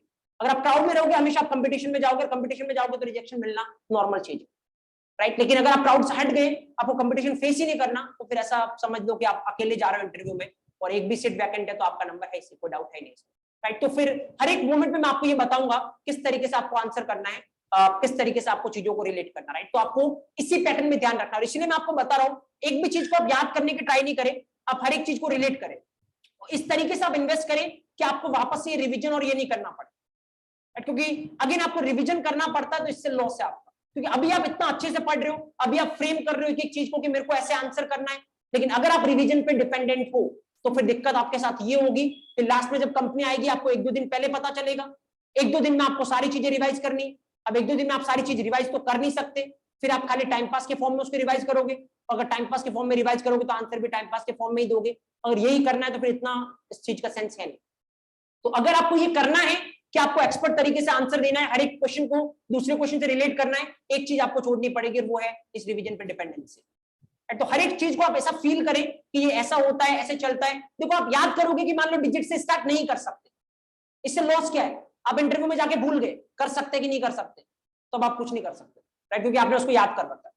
अगर आपने ऐसा रिलेट किया कि भाई अगर डिजिट से स्टार्ट होगा तो ये 99 बन गया, तो ये क्या होगा, ये कंपाइलर कंफ्यूज होगा कि वैल्यू भी हो सकती है, वेरिएबल का नाम भी हो सकता है, तो अगर आप भूल गए ना बाय चांस, आप वहां पे बैठ के रिलेट कर सकते हो चीजों, राइट। एंड एक बात जो आपके दिमाग में गलत तरीके से काम करते हैं, एक्चुअली आपको ऐसा लगता होगा कि इंटरव्यूअर ने आपसे कोई क्वेश्चन किया है, जितना जल्दी आप आंसर करोगे उतना बेटर है, गलत है एक्चुअली, राइट। ऐसा होता है ना कि इंटरव्यूअर की क्वेश्चन खत्म करने से पहले आप आंसर देना स्टार्ट कर लेते, आपको लगता है इससे ज्यादा अच्छा इंपैक्ट क्रिएट होगा, उल्टा गलत इंपैक्ट क्रिएट होता है। पता क्यों? क्योंकि ऐसा तब होगा जब आपने वो याद कर रखा, रट रखा है, क्वेश्चन सुना आपने बोलना स्टार्ट कर दिया, मतलब आपने उस चीज को याद कर रखा है, कभी भी सामने वाला सेटिस्फाई नहीं होगा, सामने वाले के दिमाग में हमेशा पॉइंट काम करेगा, अच्छा ये तो आपने याद कर रखा, आपको याद रह गया, कुछ पॉइंट होगा जो आपको याद नहीं रहेगा, और वो पॉइंट फिगर आउट करने की ट्राई करेगा। जब भी क्वेश्चन सुने ना, आराम से आप 10-20 सेकंड का टाइम ले सकते हो, इससे आप सामने वाले को ये इंडिकेशन दोगे आपको चीजें याद नहीं है, आप चीजों को रिलेट कर रहे हो, आप इसको एग्जाम्पल से रिलेट कर रहे हो, आप सिनेरियो याद करने की ट्राई कर रहे हो,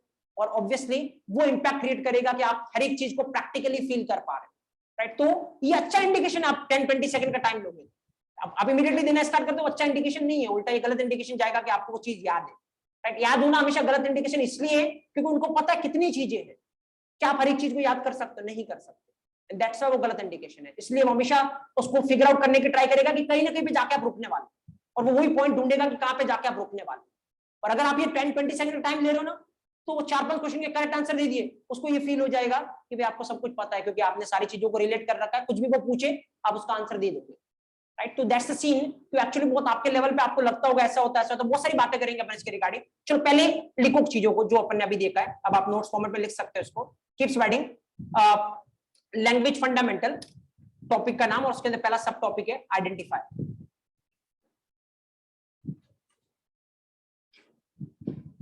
हाँ,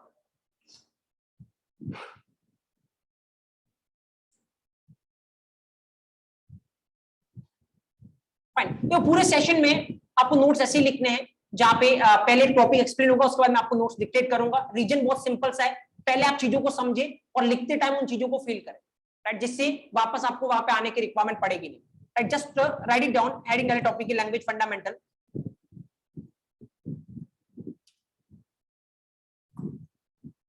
और इसके अंदर पहली सब हेडिंग डाले, पहले topic that is identifier.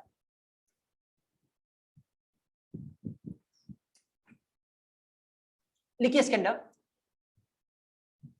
any name in Java, any name in Java is known as identifier. Any name in Java is known as identifier. Any name in Java is known as identifier.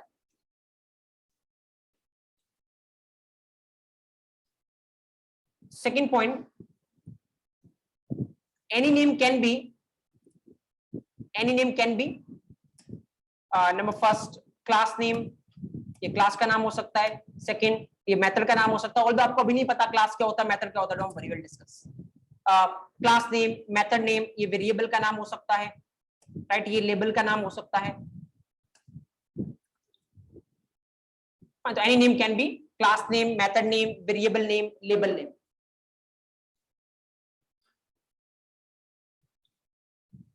Okay, next दिन आप लिखो, सब heading डालो, rules of Java identifier. Rules of Java identifier.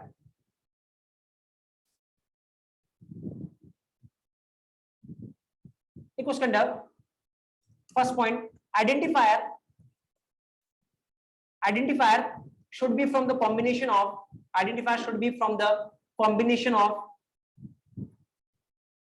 the combination of following characters. Identifier should be from the combination of following characters. क्या है? A to Z, 0 to 9, dollar and underscore, right, ये underscore है, dash नहीं है। A to Z, 0 to 9, dollar and underscore. Fine, okay. Example आप लिख लेना, यहाँ पे एग्जाम्पल भी आप मेंशन कर लेना। एग्जाम्पल, सपोज आपने ऐसा लिखा है, इंट AB9 इक्वल टू 10, या फिर आपने ऐसा लिख रखा है, int underscore dollar equal to 20, या फिर आपने ऐसा लिख रखा है, int let's say B at the rate equal to 30। तो इन तीनों में से कौन सा सही है? ऊपर वाले दोनों करेक्ट है, नीचे वाला क्या है? गलत। थर्ड वन रॉन्ग है, बाकी ऊपर वाले दोनों करेक्ट है।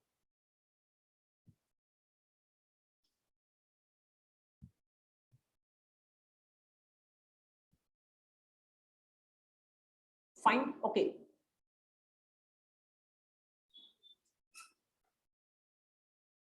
नेक्स्ट वन, सेकेंड पॉइंट, ऊपर वाले दोनों यहाँ पे करेक्ट है, नीचे तीसरा एग्जांपल में एरर आने वाली है, क्योंकि एट द रेट यहाँ पे कॉम्बिनेशन में से है नहीं।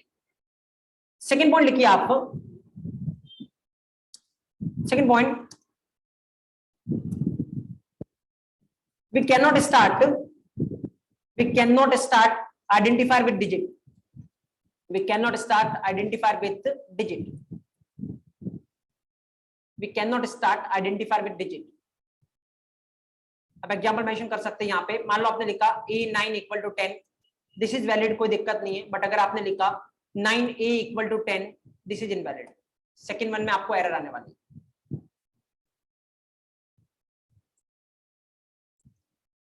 we cannot start identifier with digit. First one is valid, second one में आपको error आने वाली, right?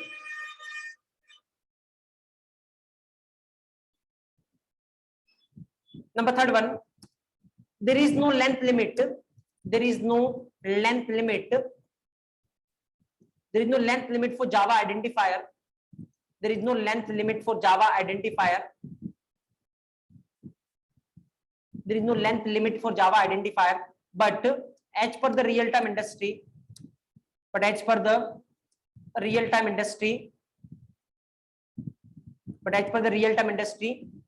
of identifier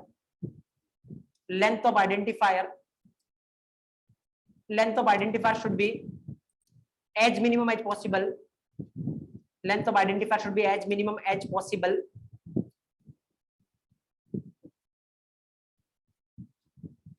But as per the real-time industry, length of identifier should be as minimum as possible because due to this readability will be improved. Readability will be improved. So due to this, readability will be improved. There is no length limit for Java identifier, but as per the real-time industry, length of identifier should be as minimum as possible because due to this, readability will be improved.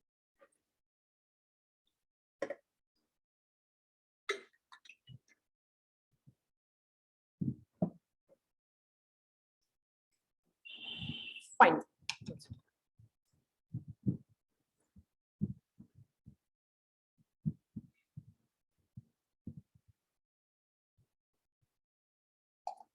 देखो यहाँ पे एक चीज का ध्यान रखना, जैसे मैंने मान लो यहाँ पे लिखा, मैं दूसरे एग्जांपल लिख रहा हूं, सपोज मैंने लिखा इंट a इक्वल टू 10, जैसे एज स्टोर करवाने अपने को, इंट a इक्वल टू 26 मैंने ऐसा लिखा, या मैंने ऐसा लिखा int a b c d dot dot dot whatever जो भी x इक्वल टू, बड़ा नाम लिख लो कुछ भी, इक्वल टू 10 या इक्वल टू 26, एक मैंने ये लिखा इंट एज इक्वल टू 26। देखो बात समझना यहाँ पे, क्यों पता तीसरा रूल इतना इंपॉर्टेंट क्यों इंडस्ट्री में, क्योंकि ऊपर वाले दो रूल फिक्स है। अगर आपने मान लो ऐसा नहीं किया कि कैरेक्टर अगर इनमें से नहीं हुए, जो भी पहला रूल आपको बोल रहा है कि कैरेक्टर इनमें से होने चाहिए, अगर इनमें से नहीं हुए मान लो, तो सीधा ही आपको क्या आने वाली है, एरर आएगी, तो आप आगे बढ़ ही नहीं सकते, आपको उसको सही करना ही पड़ेगा, आपके पास कोई ऑप्शन है ही नहीं, राइट। दूसरे वाले में देखो, अगर मान लो ये बोल रहा है आप डिजिट से स्टार्ट नहीं कर सकते, अगर आपने कर दिया डिजिट से स्टार्ट, तो आपको उसको सही करना ही पड़ेगा, क्योंकि एरर देगा, आप आगे बढ़ ही नहीं सकते। तीसरे वाले में दिक्कत इसलिए है, आप तीनों में से कुछ भी लिखो, एरर नहीं आने वाली, पहला भी सही है, दूसरा भी सही है और तीसरा भी सही है। जब ऐसा होता है कि एरर नहीं आने वाली, तो अब आपको अपने एक्सपर्टीज से डिसीजन लेने पड़ेंगे कि तीनों में से बेटर कौन सा है। तो यहाँ पे एक्चुअल में मैटर करता है आपका डिसीजन, क्योंकि पहले दो में तो कोई डिसीजन है ही नहीं, एरर आएगी तो कोई ऑप्शन बचता ही नहीं आपके पास, आपको चेंज करना ही पड़ेगा। पर तीसरे वाले में पहला भी सही है, दूसरा भी सही है और तीसरा भी सही है, तीनों सही है, बट रिकमेंडेड कौन सा है, कौन सा करना चाहिए, तो थर्ड वन इज रिकमेंडेड। तो आप इसको ऐसे लिखिए, सही तो तीनों ही है, एरर तो कोई नहीं देने वाला, पर तीसरे वाला रिकमेंडेड है, तीसरे वाला अपने को करना चाहिए, क्योंकि इससे रीडेबिलिटी इंप्रूव होने वाली है। जहां पर भी ऐसे डिसीजन बनेंगे कि एरर नहीं आ रही है, लेकिन आपको सोच कर डिसीजन लेना है, वो हमेशा क्रिटिकल बनेंगे इंडस्ट्री में, क्योंकि वहां पे डिपेंड करेगा कि आप कैसे सोचते हो।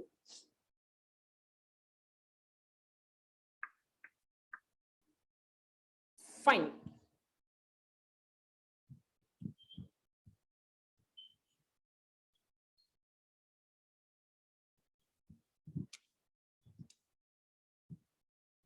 ओके। नंबर 4 पॉइंट लिखते, नंबर 4 प्रोटोकॉल लिखिए। 4 प्रोटोकॉल ये है,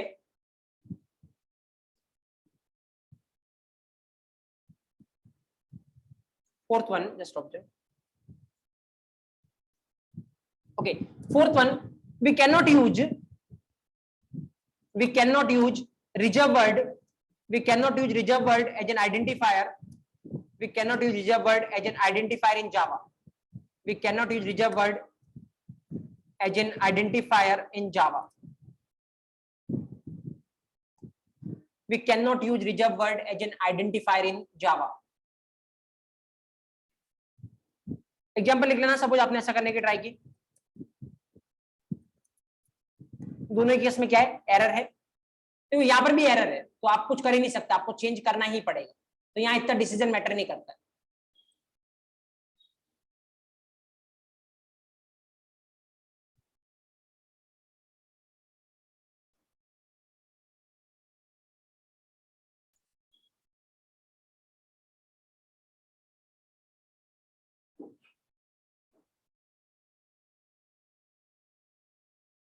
ओके, नंबर 5 पॉइंट देखो, 5th one, Java is case sensitive language. Java is case sensitive language. Java is case sensitive language.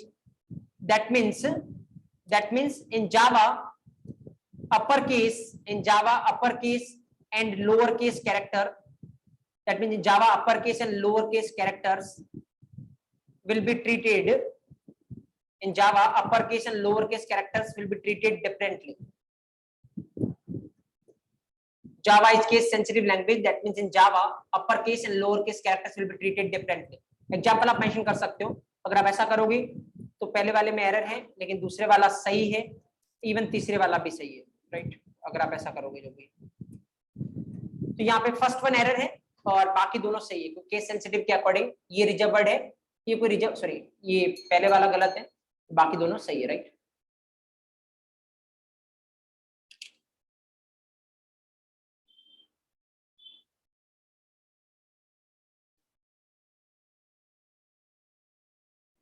Okay,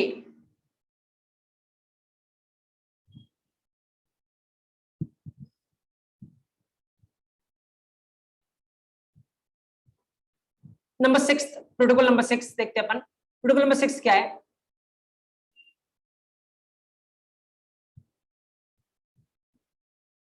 okay, number 6, we can take, we can use predefined class name.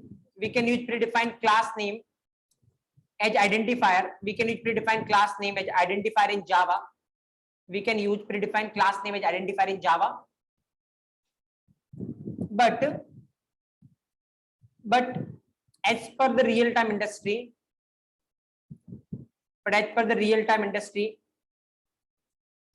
it is not recommended. It is not recommended to use. But as per the real-time industry, it is not recommended to use predefined class name. It is not recommended to use predefined class name as an identifier. Not recommended to use predefined class name as an identifier because it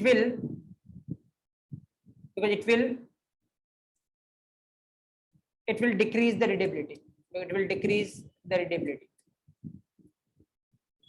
It will decrease the readability. We can use predefined class name as an identifier in Java, but as per the real-time industry, it is not recommended to use predefined class name as an identifier because it will decrease the readability. Example आप लिख लेना इस तरीके से कुछ, int, let's say आपने लिखा string equal to 10. It is valid, but it is not recommended. सही तो है, लेकिन ये जब तक अवॉइड हो सके अवॉइड करना आपको।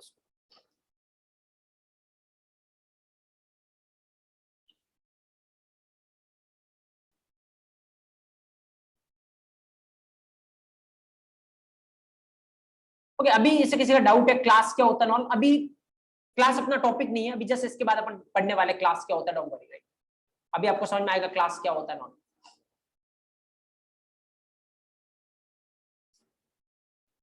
Okay, so these are the 6 rule जब हम बात करते हैं जावा आइडेंटिफायर की, राइट? तो now if you know all the stuff then you know each and everything about Java identifier.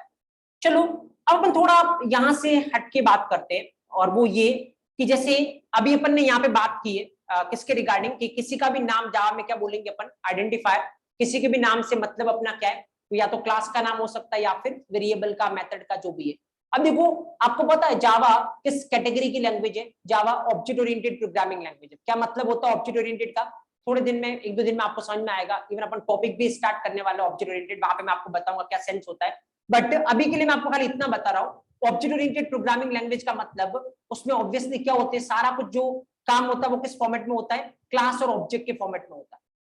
तो पहले आपको ये समझना जरूरी है कि क्लास क्या होता है, ऑब्जेक्ट क्या होता है। तो मुझे लगता है आज तक आपने जो भी आपके एकेडमिक में भी C++ आपने देखा हो तो वो भी ऑब्जेक्ट ओरिएंटेड प्रोग्रामिंग लैंग्वेज होता है, जहाँ पे आपने देखा होगा क्लास क्या होता है, ऑब्जेक्ट क्या होता है, एंड इवन आपने चीजों को याद करने की ट्राई की होगी, राइट। आप याद करने की ट्राई करते होंगे क्लास क्या होता है, ऑब्जेक्ट क्या होता है, राइट। आपने डेफिनेशन याद करने की ट्राई की होगी, जहाँ पे हर एक बुक में इस तरीके से कुछ लिखा होता है, क्लास मतलब कुछ ब्लूप्रिंट होता है, ऐसा कुछ नाम आपने सुना हो तो, राइट। इवन किसी भी बुक या ऑनलाइन पे देखोगे तो ऐसा ही कुछ आपको लिखा हुआ मिलेगा, आपने इसको याद किया होगा, आप इसको भूल भी गए होंगे अब तक, राइट। चलो मैं आपको बताता हूँ कि जो सेशन अभी थोड़ी देर के लिए चल रहा है ना, आप इसको फॉलो करना, मुझे नहीं लगता अपनी लाइफ टाइम में कभी ये भूलने वाले को क्लास क्या होता है, ऑब्जेक्ट क्या होता है, राइट। और किस तरीके से आपको इंटरव्यू रूम में रिप्रेजेंट करना है अगर आपसे कोई बोलता है क्लास क्या है और ऑब्जेक्ट क्या है, राइट। चलो बहुत आराम से देखना, पहले अपन इसको रिलेट करते हैं। तीन चीजें होती है जिसको आपको ध्यान में रखना है, वो तीन चीजें कौन कौन सी है? एक होता है आपका क्लास, राइट, एक होता है आपका ऑब्जेक्ट और एक होता है आपका रेफरेंस वेरिएबल। तीन चीजों की रिक्वायरमेंट पड़ेगी आपको जब भी आप काम करोगे, क्लास, ऑब्जेक्ट और रेफरेंस वेरिएबल। सबसे ज्यादा कंफ्यूजिंग एरिया होता है। नाउ जस्ट आप फॉलो करना ये हाफ एन आवर का सेशन जो अपन इस पे कंडक्ट कर रहे हैं, and you will never going to forget this in your life time, right. Just object क्या होता है, क्लास क्या होता है, ऑब्जेक्ट और क्या होता है रेफरेंस वेरिएबल। इसको मैं इस वे में स्टार्ट करूंगा। मैं पहले यहाँ पे लिखता हूँ क्लास, आपको कैसे सारे क्वेश्चन के आंसर मिलेंगे। जस्ट ऑब्जेक्ट, चलो क्लास क्या होता है, अगर मैं आपसे पूछूं चलो व्हाट इज क्लास, क्या डेफिनेशन आप मेरे को प्रोवाइड करोगे अब तक जो भी आप जानते हो उसके बारे में? हाँ चलो आप बताएं, जो भी ऑनलाइन है you can post in the chat section, offline में को आप डायरेक्ट बता सकते हो क्या मतलब है क्लास का। थोड़ा बहुत के नाम सुना होगा आपने, क्या होता है क्लास, किसको बोलते हैं क्लास, क्या आता है क्लास के अंदर? अच्छा कोई बोल रहा है क्लास में अपन वेरिएबल लिख सकते हैं, मेथड लिख सकते हैं, जहां तक मेरे पास आवाज आ रही, राइट। चलो अपन देखते हैं क्या कुछ होता है क्या कुछ नहीं। मैं इसको स्टार्ट करता हूँ, आप इसको कैसे फील करोगे ना वो अपन देखते हैं। मैं इसको स्टार्ट करता हूँ एक क्वेश्चन से, राइट। एक क्वेश्चन में लिखता हूँ यहाँ पे स्क्रीन पे, आप मेरे को उसका आंसर देना, और इसके आंसर में ये पूरा कुछ जस्टिफाई होगा कि क्लास होती क्या actually, right. Just let's say मैं यहाँ पे लिखता हूँ क्वेश्चन, मुझे तो आप हर कोई रिलेट कर पाएगा इसको। चलो व्हाट इज योर आंसर, वो बेसिक सा क्वेश्चन मैंने आपको लिखा है, हैव यू सीन ट्री, क्या आपने आज तक ट्री देखा है? ऑब्वियसली क्या आप टाइम पास का क्वेश्चन पूछ रहे हो सर, ऑब्वियसली क्या आंसर होगा यस, क्योंकि ऑब्वियसली अपन जाते भी है, आने जाने में बहुत सारे बीच में ट्री आपको दिखते होंगे, राइट। तो ऑब्वियसली हर किसी ने ट्री देखा है, कोई डाउट मेरे को उसमें है नहीं, राइट। तो अगर आपका आंसर ये है ना कि यस आपने ट्री देखा है, तो फिर आप ये कभी समझ नहीं सकते कि क्लास क्या होता है, क्योंकि इसका एक्चुअल आंसर यस नहीं है, इसका एक्चुअल आंसर नो। तो मैं जस्टिफाई करता हूँ कि ऐसा कैसे हो सकता है कि आपने आज तक ट्री देखा ही नहीं। मैं आपको बोलता हूँ एक्चुअल में आपने लिटरली आज तक ट्री देखा नहीं है। ट्री नाम की कोई चीज रियल वर्ल्ड में होती नहीं है। आपने जरूर देखा होगा, अगर मैं कैटेगरी बोलूं कि आपने नीम ट्री देखा होगा, यस। आपने बैम्बू ट्री देखा होगा, यस आपने देखा होगा बैम्बू ट्री। आपने नीम ट्री देखा होगा, यस आपने देखा होगा। बट क्या ट्री नाम की कोई चीज होती है इसका नाम ट्री है? नो। ट्री एक कैटेगरी है एक्चुअली। ट्री बोलने से आपके दिमाग में पता क्या फीलिंग आती है?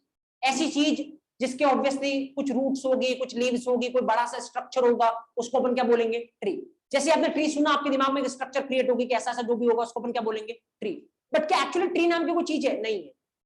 नीम ट्री है, बिल्कुल है। बैम्बू ट्री है, बिल्कुल है, राइट। तो ऑब्जर्व करना आराम से, ऐसी चीज जो खाली आपके लॉजिक्स में है, जिसको बोलने से आपके दिमाग में एक इमेज क्रिएट होती है कि चीज ऐसी है, राइट, लेकिन रियल वर्ल्ड में उसका कोई एग्जिस्टेंस है ही नहीं। मतलब अगर मैं बोलूं ट्री को टच करके बता दो मेरे को, आप नहीं कर सकते, क्योंकि ट्री नाम की कोई चीज है ही नहीं रियल वर्ल्ड में, आप टच कैसे करोगे? आप जिसको टच करोगे या तो वो नीम ट्री होगा, या वो बैम्बू ट्री होगा, या फिर कुछ और कैटेगरी होगी ट्री की। बट आप ट्री नाम की किसी चीज को टच कर ही नहीं सकते, क्योंकि ट्री नाम की कोई चीज रियल वर्ल्ड में है ही नहीं।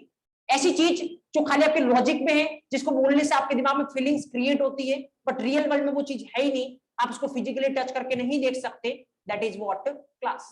जैसे मैं आपको एक एग्जांपल और देता हूं, चलो इससे रिलेट करो। हैव यू सीन कार, क्या आपने कार देखा? अगेन आंसर इज नो, नहीं देखा आपने एक्चुअली, क्योंकि कार बोलने से एक फीलिंग आती है आपके दिमाग में कि ऐसी चीज जिसके ऑब्वियसली 4 व्हील्स होंगे, इस तरीके की बॉडी होगी, इस तरीके से एक इंजन होगा, एक स्टीयरिंग होगा, इस तरीके की जो भी स्ट्रक्चर होगी, उसको अपन क्या बोलते हैं? Car, right. बट एक्चुअली में रियल वर्ल्ड में कार नाम की कोई चीज एग्जिस्ट करती नहीं। आपने देखा होगा मॉडल नंबर की, हाँ ये इस मॉडल की XYZ मॉडल की कार है, ये PQR मॉडल की कार है, दैट इज करेक्ट। अगर मैं बोलूं XYZ की मॉडल की कार को आप टच करके बता दो, आप बता दोगे, कोई दिक्कत नहीं। आप चले जाओगे कहीं पे पड़ी होगी XYZ मॉडल की कार, उसको आप टच करके बता दोगे कि ये रही XYZ मॉडल की कार। बट अगर मैं आपको बोलूं कार को टच करके बता दो, नॉट पॉसिबल फॉर यू, तो किसी का नाम कार है ही नहीं एक्चुअली। चलो एक और चीज से रिलेट करो, आप इससे ज्यादा फील कर पाओगे। मैं आपको बोलूं अगर लेट्स से क्या आपने स्टूडेंट देखा है? Again your answer will be no, क्योंकि स्टूडेंट बोलने से पहले आपके दिमाग में फीलिंग आती है एक पर्सन होगा जो स्टडी कर रहा होगा अभी, राइट, जिसका कुछ ना कुछ कोर्स चल रहा होगा या व्हाटएवर जो स्टडी कर रहा होगा, that is a student. But क्या कोई स्टूडेंट नाम की चीज होती है? नहीं, खाली एक इमेज क्रिएट होती है कि इस पूरी कैटेगरी का नाम क्या है? स्टूडेंट है, राइट। लेकिन अगर मैं आपको बोलूं कि क्या स्टूडेंट को टच करना, क्या आप कर सकते हो? नहीं, क्योंकि स्टूडेंट किसी का नाम है ही नहीं। क्या किसी का आप में से नाम स्टूडेंट है? नहीं है, राइट। तो अगर मैं आपको बोलूं स्टूडेंट को टच करना, क्या आप कर सकते हो? नहीं कर सकते। बट अगर मैं बोलूं XYZ नाम के स्टूडेंट को टच करना है, क्या आप कर सकते हो? बिल्कुल कर सकते हो, अगर वो रियल वर्ल्ड में है, राइट। तो सिंपल सी बात, ऐसी चीज जो रियल वर्ल्ड में नहीं है, जिसको बोलने से खाली आपके दिमाग में ऑप्शंस क्रिएट होते हैं, खाली आपके दिमाग में एक इमेज क्रिएट होती है कि ऐसा ऐसा कुछ होगा, बट रियल वर्ल्ड में वो चीज है ही नहीं, उसको अपन क्या बोलते हैं? क्लास। और जो चीज रियल वर्ल्ड में है, जिसको आप टच कर सकते हो, जैसे आपका नेम ट्री हो गया, आपका बैम्बू ट्री हो गया, आपका XYZ स्टूडेंट हो गया, या XYZ मॉडल की कार हो गई, PQR मॉडल की कार हो गई, जिस चीज को आप फिजिकली टच कर सकते हो, जो रियल वर्ल्ड में एग्जिस्ट करती है, that is what? Object. That is object, fine. तो सारी चीज जो रियल वर्ल्ड में एग्जिस्ट करती है वो ऑब्जेक्ट है, और जो उसकी कैटेगरी का नाम होता है वो क्या है? क्लास है, राइट। अब देखो दो चीजें थोड़ा बहुत आपको फील आया होगा अभी, क्लास क्या होता है और ऑब्जेक्ट क्या होता है। देखो इसके बेसिस पे एक आंसर मैं आपको देता हूं। ऐसी चीज जो खाली लॉजिक्स में होती है, जिसकी फिजिकल एग्जिस्टेंस है ही नहीं, तो उसको बोलते हैं, उसकी कैसी एग्जिस्टेंस है? लॉजिकल एग्जिस्टेंस है, राइट। जैसे बहुत सारे, ऐसे आपने साइंस में सुना होगा ना कि साइंस के अकॉर्डिंग गोस्ट मतलब लॉजिकल एग्जिस्टेंस है। ऐसा फिजिकल वर्ल्ड में कुछ नहीं है, लॉजिकल आपके लॉजिक्स में दिमाग में बैठ गया कि ऐसा कुछ है, तो आपको लगता है ऐसा कुछ है, राइट। तो ऐसी चीज जो लॉजिक्स में काम करती है उसको बोलते हैं लॉजिकल एग्जिस्टेंस है। तो एक पॉइंट यहां से निकाल लो, क्लास की कैसी एग्जिस्टेंस होती है? लॉजिकल। क्लास की एग्जिस्टेंस होती है लॉजिकल, उसको टच नहीं कर सकते, खाली आप फील कर सकते हो, ऐसा सीन। ऑब्जेक्ट की कैसी एग्जिस्टेंस होती है? फिजिकल, आप उसको टच कर सकते हो। तो ऑब्जेक्ट हमेशा फिजिकल एग्जिस्टेंस पे वर्क करेगा, क्लास हमेशा किस पे वर्क करेगी? आपकी लॉजिकल एग्जिस्टेंस पे वर्क करेगी, राइट। अब चलो एक और कंसेप्ट जो अपने को सीखने की रिक्वायरमेंट है वो क्या है? Reference variable. तीन चीजों का नाम मैंने लिया था, एक क्लास है, एक ऑब्जेक्ट है, क्या है? Reference variable. चलो मैं एक एग्जांपल लेता हूं, अगर उस एग्जांपल से आप रिलेट करोगे ना, तो आप तीनों के रिगार्डिंग आपको फुल प्रूफ पता होगा कि चीजें किस तरीके चल रही हैं। जस्ट मैटर ऑफ 5 मिनट एक और एग्जांपल अपन यहाँ पे देखते हैं। देखो सपोज करो, मान लो लेट्स से कि आपको कोई एक बड़ा सा इलेक्ट्रॉनिक आइटम परचेज करना है, राइट। सपोज लेट्स से आपको टीवी परचेज करना है, क्या करोगे? अगर आपको बहुत बड़ा इन्वेस्टमेंट करना है, बहुत अच्छा टीवी परचेज करना है, आप पहले क्या करोगे? उस पर रिसर्च करोगे, बहुत सारी चीजों को देखोगे कि ये टीवी कैसी है, ये टीवी कैसी है, और उसके रिगार्डिंग आप क्या विजिट करोगे? शोरूम विजिट करोगे। सपोज आप किसी शोरूम पे गए, राइट, आप शोरूम पे गए, सबसे पहले जब भी शोरूम पे आप जाओगे, आपके सामने क्या रखेगा? वो एक मेन्यू कार्ड रखेगा, राइट। ऑब्वियसली मेन्यू कार्ड रखने वाला ना कि हाँ ये मेन्यू कार्ड है, फाइन, इसमें ये सारी चीजें हैं। अब देखो मेन्यू कार्ड में मान लो कोई टीवी के बारे में लिखा गया कि ये होता है, इस टीवी की मान लो ये साउंड क्वालिटी होगी, ये पिक्चर क्वालिटी होगी, राइट, इस एस्पेक्ट रेशियो में आपको अच्छा दिखेगा, इसमें स्ट्रेट फॉरवर्ड बैठने की रिक्वायरमेंट नहीं, आप किसी भी एंगल से देखोगे तो आपको ऐसी क्लैरिटी मिलने वाली है। ये सारा उसने मान लो आपको एक्सप्लेन किया।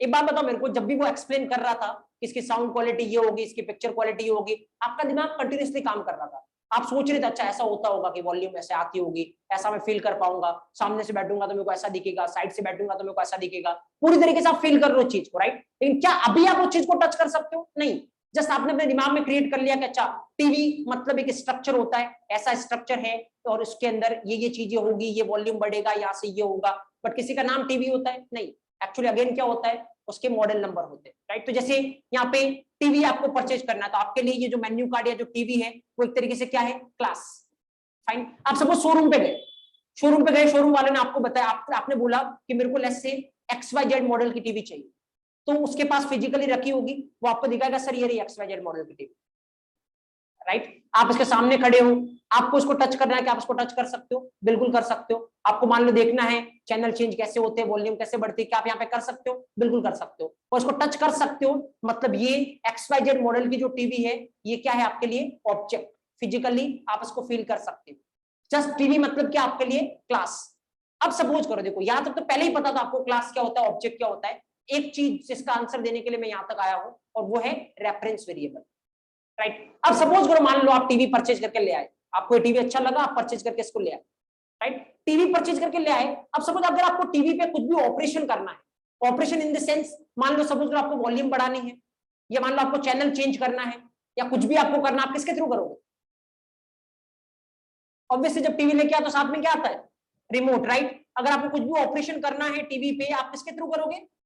रिमोट के थ्रू। ऑपरेशन कुछ भी हो सकता है, मान लो वॉल्यूम बढ़ा रहे हो, चैनल चेंज कर रहे हो या व्हाटएवर, राइट? अब मैं आपको इतना बोलूंगा और आप मेरे को रिलेट करके बताना। मैं आपको ये बोल रहा हूं, ये आपका क्या है? ऑब्जेक्ट। ये जो रिमोट आपको दिख रहा है ना, ये आपका क्या है? रेफरेंस वेरिएबल, अगर अपन जावा के टर्म्स में बात करें। चलो, अगर मैंने आपको ये बताया है कि रिमोट आपका रेफरेंस वेरिएबल है और ये जो आप यहाँ पे देख रहे हो वो आपका ऑब्जेक्ट है, अगर मैं अब आपसे ये पूछूं what is the definition of reference variable, या फिर मैं आपको इंटरव्यू में पूछूं व्हाट इज रेफरेंस वेरिएबल, आप क्या डेफिनेशन क्रिएट करोगे? तो याद मत करो, फील करोगे। याद करोगे भूलोगे, आप फील करोगे तो आप लाइफ टाइम नहीं भूलने वाला, खाली आपको एग्जांपल याद रखना पड़ेगा। चलो बोलो, इसको देख के आप क्या डेफिनेशन क्रिएट करोगे? व्हाट इज रेफरेंस वेरिएबल, अगर मैंने आपसे क्वेश्चन पूछा। देखो पहली चीज, देखो पहला पॉइंट पे पॉइंट मैं बोलता हूं, रिमोट किसको पॉइंट कर रहा है? टीवी को। अगर अब रिमोट को मैं रेफरेंस वेरिएबल बोलूं और टीवी को ऑब्जेक्ट बोलूं, तो रेफरेंस वेरिएबल हमेशा किसको पॉइंट करेगा? ऑब्जेक्ट को। Yes, this is 100% fact.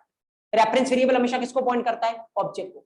दूसरा, अगर आपको टीवी पे कुछ भी ऑपरेशन करना है, आप किसके थ्रू करोगे? रिमोट के थ्रू।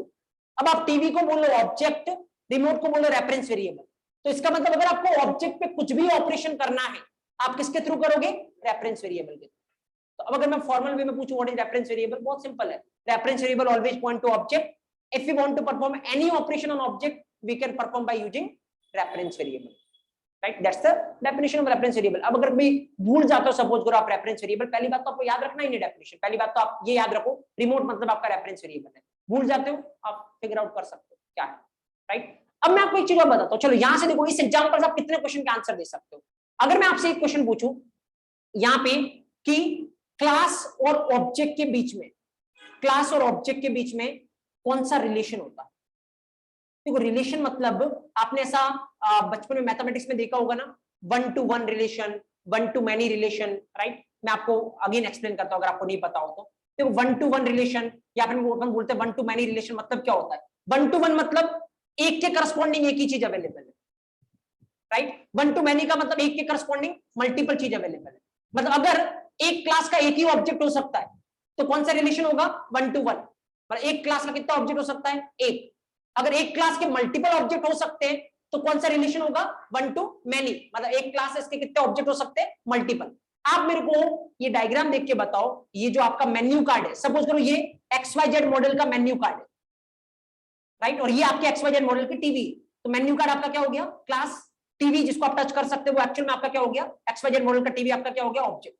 इन दोनों को देख के मेरे को बताओ कि इसके, इस मेन्यू कार्ड और इस मॉडल की टीवी के बीच में कैसा रिलेशन है? 1 to 1 है, 1 to many? अगर वो बोल रहा 1 to 1, इसका मतलब आप मेरे को ये बोल रहे हो XYZ मॉडल की एक ही टीवी मार्केट में अवेलेबल है। कैसा है? एक मॉडल नंबर है, मान लो एक मॉडल नंबर है कोई भी, एक मॉडल नंबर की एक ही टीवी रहती है, मल्टीपल टीवी रहती है? मल्टीपल। ऐसा तो नहीं है कि आप एक खरीद के लाए टीवी, ऐसी टीवी हो ही नहीं सकती इस वर्ल्ड में, ऑब्वियसली ऐसा नहीं होगा, राइट? कोई भी एक मॉडल नंबर है, जैसे मैं बोलता हूँ सैमसंग और उसमें XYZ मॉडल नंबर है, तो सैमसंग में XYZ मॉडल की कितनी टीवी होगी? मल्टीपल टीवी है, राइट? तो ऑब्वियसली अगर आप देखोगे तो इसका मतलब एक मॉडल नंबर के करस्पॉन्डिंग कितनी टीवी हो सकती है? मल्टीपल। अब इसको मानो क्या?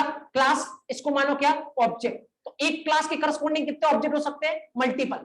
और एक क्लास के करस्पॉन्डिंग अगर मल्टीपल ऑब्जेक्ट हो सकते हैं, तो इसका मतलब क्लास और ऑब्जेक्ट के बीच में कैसा रिलेशन है? 1 to many। Yes, that is fact. Class और ऑब्जेक्ट के बीच में कैसा रिलेशन होता है? 1 to many। चलो सेकंड, ऑब्जेक्ट, ये आप बताना थोड़ा सोच के, ऑब्जेक्ट और रेफरेंस वेरिएबल के बीच में कौन सा रिलेशन है? 1 to 1 है, 1 to many? मतलब क्या एक ऑब्जेक्ट के पास एक ही रेफरेंस वेरिएबल हो सकता है? अगर ऐसा है तो 1 to 1 होगा। क्या एक ऑब्जेक्ट के पास मल्टीपल रेफरेंस वेरिएबल हो सकते हैं? अगर ऐसा है तो फिर कौन सा होगा? 1 to many। तो मेरे को बताओ ऑब्जेक्ट और रेफरेंस वेरिएबल के बीच में कौन सा रिलेशन होगा? टीवी और रिमोट को देख के फटाफट। चलो मेरे को जो ज्यादा आवाज आ रही है वो 1 to 1 की आ रही है, और मुझे लगता है जो भी 1 to 1 बोल रहे वो इस बात से एग्री करेंगे कि मान लो आप टीवी परचेज करके लाए और कल को सपोज करो आपका रिमोट क्या हो गया? खराब हो गया, तो आप पूरी टीवी उठा के बाहर फेंक दोगे कि अब ये कोई काम के है नहीं। कैसा करने वाले हो आप? नहीं। अगर मान लो आपकी टीवी खराब होगी तो आप क्या करोगे? दूसरा रिमोट परचेज करके लाओगे। ऑब्वियसली यही बात है। इसका मतलब एक टीवी के कितने रिमोट हो सकते हैं? मल्टीपल। वो बात अलग है कि एक टाइम पे आप काम कितने से ले रहे हो? एक से ही ले रहे हो, राइट? क्योंकि आपका काम हो रहा था, दूसरा क्यों लाओगे? That's a separate thing. But आप चाहो तो 2 रिमोट रख सकते हो, राइट। मतलब ऐसा तो है नहीं कि टीवी अगर रिमोट खराब हो गया तो आप टीवी उठा के फेंक दोगे कि अभी को काम के लिए, ऑब्वियसली नहीं करने वाला, आप नया रिमोट लेके आओगे, राइट। तो इसका मतलब एक टीवी के करस्पॉन्डिंग कितने रिमोट हो सकते हैं, मल्टीपल रिमोट हो सकते हैं। सेम चीज एक ऑब्जेक्ट के करस्पॉन्डिंग कितने रेफरेंस वेरिएबल हो सकते हैं, मल्टीपल। इसका मतलब ऑब्जेक्ट और रेफरेंस वेरिएबल के बीच में कौन सा रिलेशन होता है, वन टू मैनी। जैसे वो बात ये यहाँ पे है ना, एक टाइम पे आप कितने रिमोट से काम करोगे, एक ही रिमोट से। वही बात वहां पे भी है, एक टाइम पे आप काम कितने रेफरेंस वेरिएबल से करोगे, एक ही रेफरेंस वेरिएबल से। बट होने को एक ऑब्जेक्ट के पास कितने रेफरेंस वेरिएबल हो सकते हैं, मल्टीपल, राइट। तो अगेन ऑब्जेक्ट और रेफरेंस वेरिएबल के बीच में कौन सा रिलेशन है, वन टू मैनी। मुझे लगता है पूरे थ्रू आउट क्लास क्या होता है, ऑब्जेक्ट क्या होता है, रेफरेंस वेरिएबल क्या होता है, एक भी पॉइंट आपको याद रखने की रिक्वायरमेंट नहीं है। आप तो सिंपल एक चीज ध्यान रखें, मेन्यू कार्ड इक्वल टू आपका क्लास, राइट। जो भी टीवी है उस मॉडल की XYZ है जो मॉडल की, वो आपका क्या है, ऑब्जेक्ट, और remote equal to reference variable. कुछ भी पॉइंट आप भूल जाते हो, आप यहां से क्या कर सकते हो, रिलेट कर सकते हो। पहली बात तो आपको याद रखना ही नहीं है, आपको सारी चीजें कहां से रिलेट करनी है, यहीं से रिलेट करनी है। अब ये तो अपन ने बात की कंसेप्चुअली, अगर आपको कोई पूछे क्लास क्या होता है, ऑब्जेक्ट क्या होता है और रेफरेंस वेरिएबल क्या होता है, तो आप किस तरीके से आंसर कर सकते हो, राइट। अब प्रैक्टिकली कैसे क्लास बनाते जावा में, कैसे ऑब्जेक्ट बनाते और कैसे रेफरेंस वेरिएबल बनाते हैं, चलो उसकी बात अपन करेंगे। पहले आप कुछ लिख लो यहां से, उसके बाद हम बात करते हैं।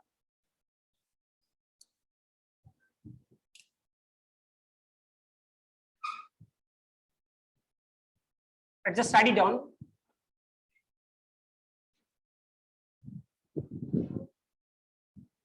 ओके, यहां पे लिखिए एंड डालिए class comma object comma reference variable.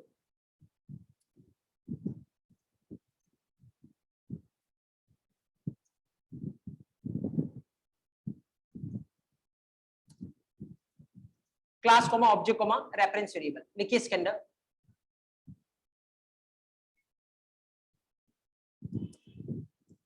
class having, first point, class having logical existence, class having logical existence, that means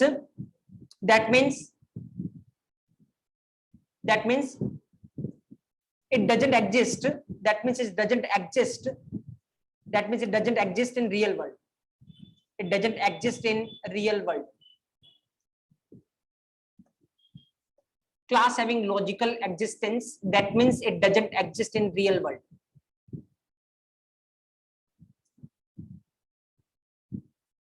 Second,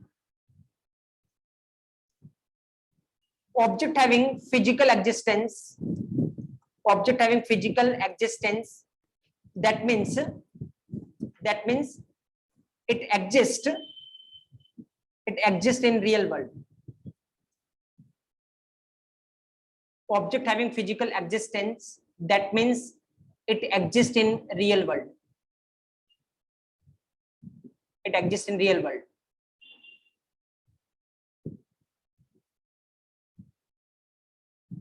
Fine, okay. Number third point लिखो.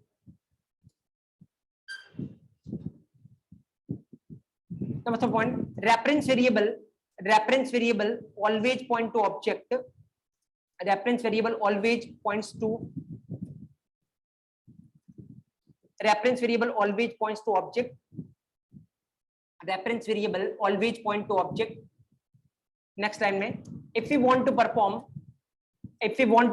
any operation, on object, then we can perform. If we want to perform any operation on object, then we can perform by using reference variable.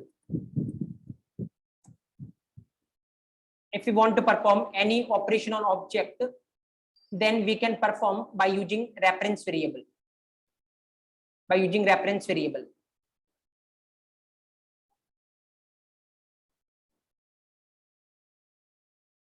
Fine, okay.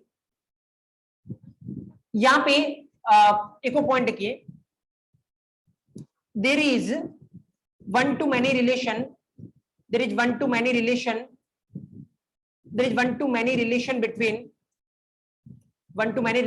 class and object.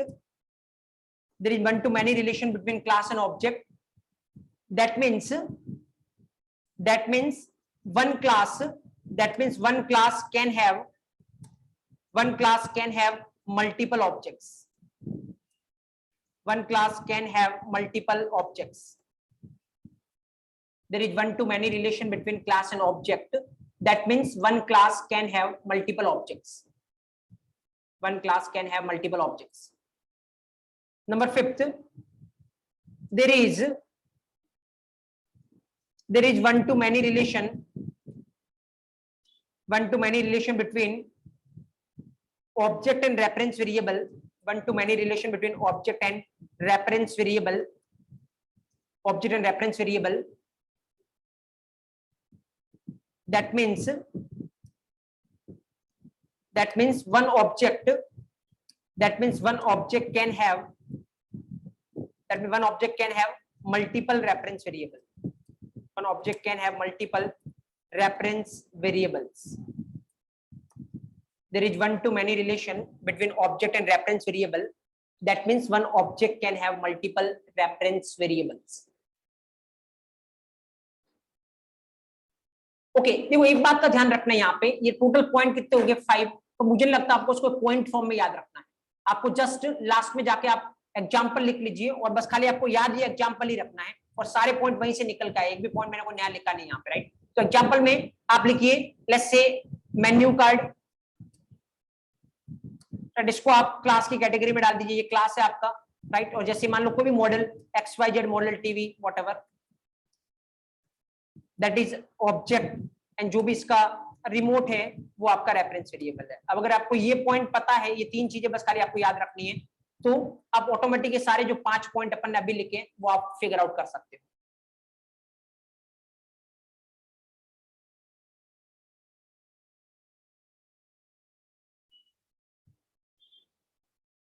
Fine, okay. Now तो ये तो अभी अगर आप देखोगे तो conceptual part में अपन ने डेफिनेशन जनरेट की कि एक्चुअली क्लास क्या होता है, ऑब्जेक्ट क्या होता है, रेफरेंस वेरिएबल क्या होता है. चलो प्रैक्टिकल पार्ट में देखते हैं कि आपको क्लास की डेफिनेशन क्या देने की रिक्वायरमेंट है, राइट. आप कहां से स्टार्ट करोगे, आपके क्लास की डेफिनेशन आपको देनी है, राइट. देखो आराम से देखना, एक चीज मैं आपको यहाँ पे बता रहा हूँ. जैसे यहाँ पे अपन ने लिख रखा है ना, ये चीज अपन अभी कल भी अपन ने थोड़ा डिस्कस किया था, थोड़ा अपन आज भी अपन ने डिस्कस किया. मान लो आपने ये लिख रखा है int a equal to 10, मान लो आपने ये लिख रखा, राइट. यहाँ पे अगर अपन एक एक कैटेगरी वाइज बात करें तो what is this int? int actual में क्या, ये जो int लिखा हुआ क्या आपका डेटा टाइप, राइट. अब क्या होता है डेटा टाइप, जस्ट अभी के लिए आप इतना ध्यान रखिए कि डेटा टाइप एक्चुअली क्या बताता है कि इस वेरिएबल में वैल्यू किस तरीके की होगी. जैसे यहाँ पे int है तो ये बता रहा है इस a वेरिएबल में वैल्यू ओनली कैसी आ सकती है, int तरीके की आ सकती है. अगर मान लो आपने यहाँ पे 10.5 किया होता तो क्या आती है, एरर, क्योंकि ये बता रहा है कि इसमें वैल्यू कैसी आएगी, int, तो आप int को छोड़कर और वैल्यू इसमें नहीं डाल सकते, राइट. तो ऑब्वियसली यहाँ पे डेटा टाइप मतलब अभी आप इतना समझे कि डेटा टाइप हमेशा ये बताता है किसी वेरिएबल में वैल्यू किस तरीके की आने वाली है. तो वेरिएबल क्या होता है मैं आपको ऑलरेडी बता चुका हूँ कल के सेशन में थोड़ा, जहाँ पे अपन ने लास्ट में जावा और पाइथन को कंपेयर किया था, वहां पे मैंने आपको बताया था कि वो एक्चुअली क्या होता है ना, वेरिएबल हमेशा वैल्यू को स्टोर करता है. जैसे आपको कितनी वैल्यू स्टोर करवानी है, 10, तो अगर आपको 10 स्टोर करवाना है, जब भी कोई चीज स्टोर करवानी होती है, कुछ भी आप देखिए, आपको क्या चाहिए, मेमोरी. बिना मेमोरी के आप चीज को क्या नहीं करवा सकते, स्टोर नहीं करवा सकते. इवन आपको अपने घर पे कोई चीज रखना है, राइट, पूरा घर आप एक तरीके से अपना मेमोरी मान के चलो, राइट. तो आपको अपने घर में कुछ रखना है तो ऑब्वियसली उसके लिए पहले आप किसी जगह पे जाके, किसी लोकेशन पे जाके घर में उस चीज को क्या करने वाले हो, रखने वाले हो, राइट. तो मेमोरी मतलब कुछ भी चीज को स्टोर करवाना आपको पहले मेमोरी चाहिए. जब बात करते हैं अपन कंप्यूटर की, तो कंप्यूटर के पास बहुत मेमोरी होती है. तो जैसे मान लो ये पूरा मेमोरी एरिया है, ये पूरा मान लो मेमोरी एरिया है, राइट. इतना बड़ा मेमोरी एरिया है, इसमें चीजें आ सकती है. तो 10 अपने को स्टोर करवाना है, 10 के लिए अपने को मेमोरी चाहिए, लेकिन पूरी मेमोरी तो अपने को चाहिए नहीं, कुछ पोर्शन चाहिए इसका. जैसे सपोज आपका घर है, वहां पे जैसे मैंने कल भी आपको एग्जांपल दिया था, वो कुछ भी चीज रखनी है, राइट. जैसे मान लो आपको बॉल रखनी है, राइट. तो बॉल रखने के लिए आपको पूरा घर तो नहीं चाहिए, एक छोटा सा कोई कॉर्नर चाहिए जहां पे आप बॉल को रख सकते हो. या लेट्स से आपको अपना लैपटॉप रखना है, तो लैपटॉप रखने के लिए आपको पूरा घर तो चाहिए नहीं, कुछ छोटा सा कॉर्नर चाहिए जहां पे आप क्या रख सकते हो, लैपटॉप को रख सकते हो. तो पूरी जो आपका घर पूरी एक मेमोरी है, उसमें से आपको छोटा सा पोर्शन चाहिए, क्योंकि आपको जो चीज रखनी है वो इतनी बड़ी नहीं है कि पूरा घर चाहिए आपको, राइट. यहाँ पर भी आपको क्या रखना है, 10 एक छोटी सी वैल्यू है, इतनी बड़ी नहीं है कि आपको पूरी मेमोरी चाहिए. तो आप क्या करोगे, 10 को इस मेमोरी में कहीं भी वो छोटी सी जगह मिलेगी. सपोज करो वो यहाँ पे एक छोटी सी जगह मिल गई इसको, राइट, और यहाँ पे कितना स्टोर हो गया इस मेमोरी में, 10 स्टोर हो गया। अब देखो मेमोरी की जब बात आती है तो हर एक मेमोरी के पास क्या होता है, एड्रेस, राइट। एड्रेस इसलिए होता है ताकि आप चीजों को फास्टली क्या कर पाओगे, ढूंढ पाओगे। अब ऐसा समझो, आप मान लो कि ये, अगर मान लो ये मेमोरी में कितना स्टोर हो गया, 10, अगर अगली बार ढूंढने के बाद मैं आपको बोलूं कि मान लो आपको 10 ढूंढना है, तो आपको क्या करना पड़ेगा, पूरी मेमोरी में फर्स्ट कॉर्नर से स्टार्ट होके लास्ट कॉर्नर तक जाना है, कहीं ना कहीं पे आपको क्या मिल जाएगा, 10 मिल जाएगा। अगर आप ऐसा करते हो, फर्स्ट कॉर्नर से लेके लास्ट कॉर्नर तक जाते हो, जैसे अगर मैं आपको बोलूं कि आपको कुछ ढूंढना है, मान लो आपको लैपटॉप ढूंढना आपके घर में, अगर मैं आपको बोलूं आपके घर के फर्स्ट कॉर्नर से लेके लास्ट कॉर्नर तक जाते जाओ, कहीं ना कहीं आपको ये मिल जाएगा, राइट। तो लेट्स से कि आपका घर बहुत बड़ा है, तो फर्स्ट कॉर्नर से लास्ट कॉर्नर तक ढूंढने में कितना टाइम लगेगा, बहुत टाइम लगेगा। तो इसीलिए मेमोरी में एक्चुअल में क्या होता है, एड्रेस होता है, राइट। तो अगर अब मैं बोलूं कि ये जैसे कितना एड्रेस है, 100 एड्रेस है इसका, सपोज फॉर एग्जांपल, या 1000 एड्रेस है इसका, राइट। अगर मैं आपको बोलूं कि 10 ढूंढना है, सीधा अगर मेरे को पता होगी कौन से एड्रेस पे पड़ा है, 1000 एड्रेस पे, तो सीधा मैं 1000 एड्रेस पे जाकर उसको ढूंढ लूंगा। जैसे घर में आपने लैपटॉप रख रखा है, एड्रेस मतलब सीधा आपको पता है कि ये लेट्स से आपका जो बेडरूम है, बेडरूम में आपके टेबल पे पड़ा, ये सीधा एड्रेस है कि बेडरूम में एक टेबल है, एड्रेस मतलब सीधा वहां पे पहुंच सकते हो। तो आप आसपास कहीं नहीं देखोगे, सीधा बेडरूम में जाओगे, वहां पे टेबल पड़ी है, टेबल के ऊपर आपको क्या मिल जाएगा, लैपटॉप मिल जाएगा। तो ऑब्वियसली क्या होने वाला है, फास्ट, क्योंकि आपको एड्रेस पता था कि वो कहां पे पड़ा है। पहली वाली सिचुएशन में जब पहला कॉर्नर से स्टार्ट करके लास्ट कॉर्नर पे जा रहे थे, आपको एड्रेस नहीं पता था, इसीलिए वो प्रॉब्लम हो रही थी, इतना टाइम लग रहा था। तो हर एक मेमोरी का क्या होता है, एड्रेस। अब सवाल ये है कि आपको अगर डायरेक्ट 10 चाहिए, तो आपको ये एड्रेस याद रखना पड़ेगा कि 1000 एड्रेस पे क्या पड़ा है, 10 पड़ा है, तभी आप 10 को फास्टली क्या कर पाओगे, ढूंढ पाओगे। बट जैसा मैंने आपको कल बोला था, एज ए ह्यूमन माइंड की बात करोगे ना, नंबर जब भी याद रखने होते हैं, इतने अच्छे होते नहीं अपन, नंबर याद रखने में हमेशा डिफिकल्टी होती है। बट अगर मैं आपको बोलूं 1000 याद रखना है, कल को मान लो 100 वेरिएबल है, हर एक वेरिएबल का अगर आपको एड्रेस ध्यान रखना पड़े, it is impossible for you, right. इसीलिए पिक्चर में कौन आता है, वेरिएबल, कि इस मेमोरी लोकेशन को एक नाम दे दो, वो नाम क्या है, ए, और अब इसमें कितना स्टोर है, उस मेमोरी, ये जिस मेमोरी लोकेशन का नाम है उसमें कितना स्टोर है, 10। अब आपको क्या ध्यान रखना है, ए याद रखना है। ए याद रखना आपके लिए क्या होगा, सिंपल होगा, क्योंकि कोई भी नाम याद रखना आपके लिए क्या होता है, सिंपल होता है। तो just variable is nothing, variable क्या करता है एक्चुअली, जो भी मेमोरी चीजों को स्टोर करवाती है, उस मेमोरी का नाम क्या है, वेरिएबल, राइट। सेपरेटली अपन डिस्कस करेंगे, बाद में पढ़ेंगे, अभी आ रहा है इसलिए मैं आपको बता रहा हूं। अभी मेरा जो डिस्कशन पॉइंट है ना, वो यहाँ पे है, ये इसको क्या बोलते हैं, इनको अपन डेटा टाइप। पर अगर बात करें अपन डेटा टाइप की, 3 कैटेगरी के डेटा टाइप होते हैं। कौन कौन सा, अगर अपन जावा में बात करें या किसी भी लैंग्वेज में बात करें, एक होता है आपका प्रिमिटिव डेटा टाइप, मैं यहाँ पे लिख रहा हूं, एक होता है आपका प्रिमिटिव डेटा टाइप, एक होता है आपका डेराइव्ड डेटा टाइप, और एक होता है आपका यूजर डिफाइंड डेटा टाइप।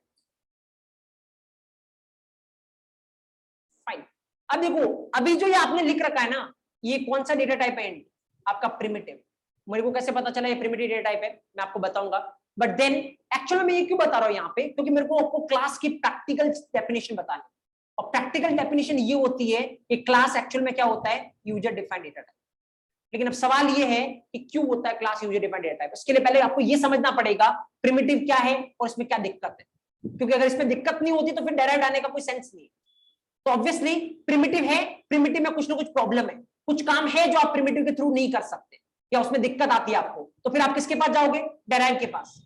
अब डेराइव में भी कुछ काम होगा जहां पे आपको क्या होगी, दिक्कत होगी, तो आप किसके पास जाओगे, यूजर डिफाइन के पास। तो अपने को ये देखना है प्रिमिटिव में वो कौन से काम में दिक्कत है, डेराइव उस प्रॉब्लम को कैसे सॉल्व करेगा, डेराइव में कौन से काम में दिक्कत है, और यूजर डिफाइन उसको कैसे सॉल्व करेगा, ताकि अपन यहां तक पहुंच पाएंगे कि क्लास क्या होता है, यूजर डिफाइंड डेटा टाइप, और उसके बाद अपन सिंटेक्स पे पहुंच पाएंगे क्लास कैसे लिखते हैं लोग, राइट।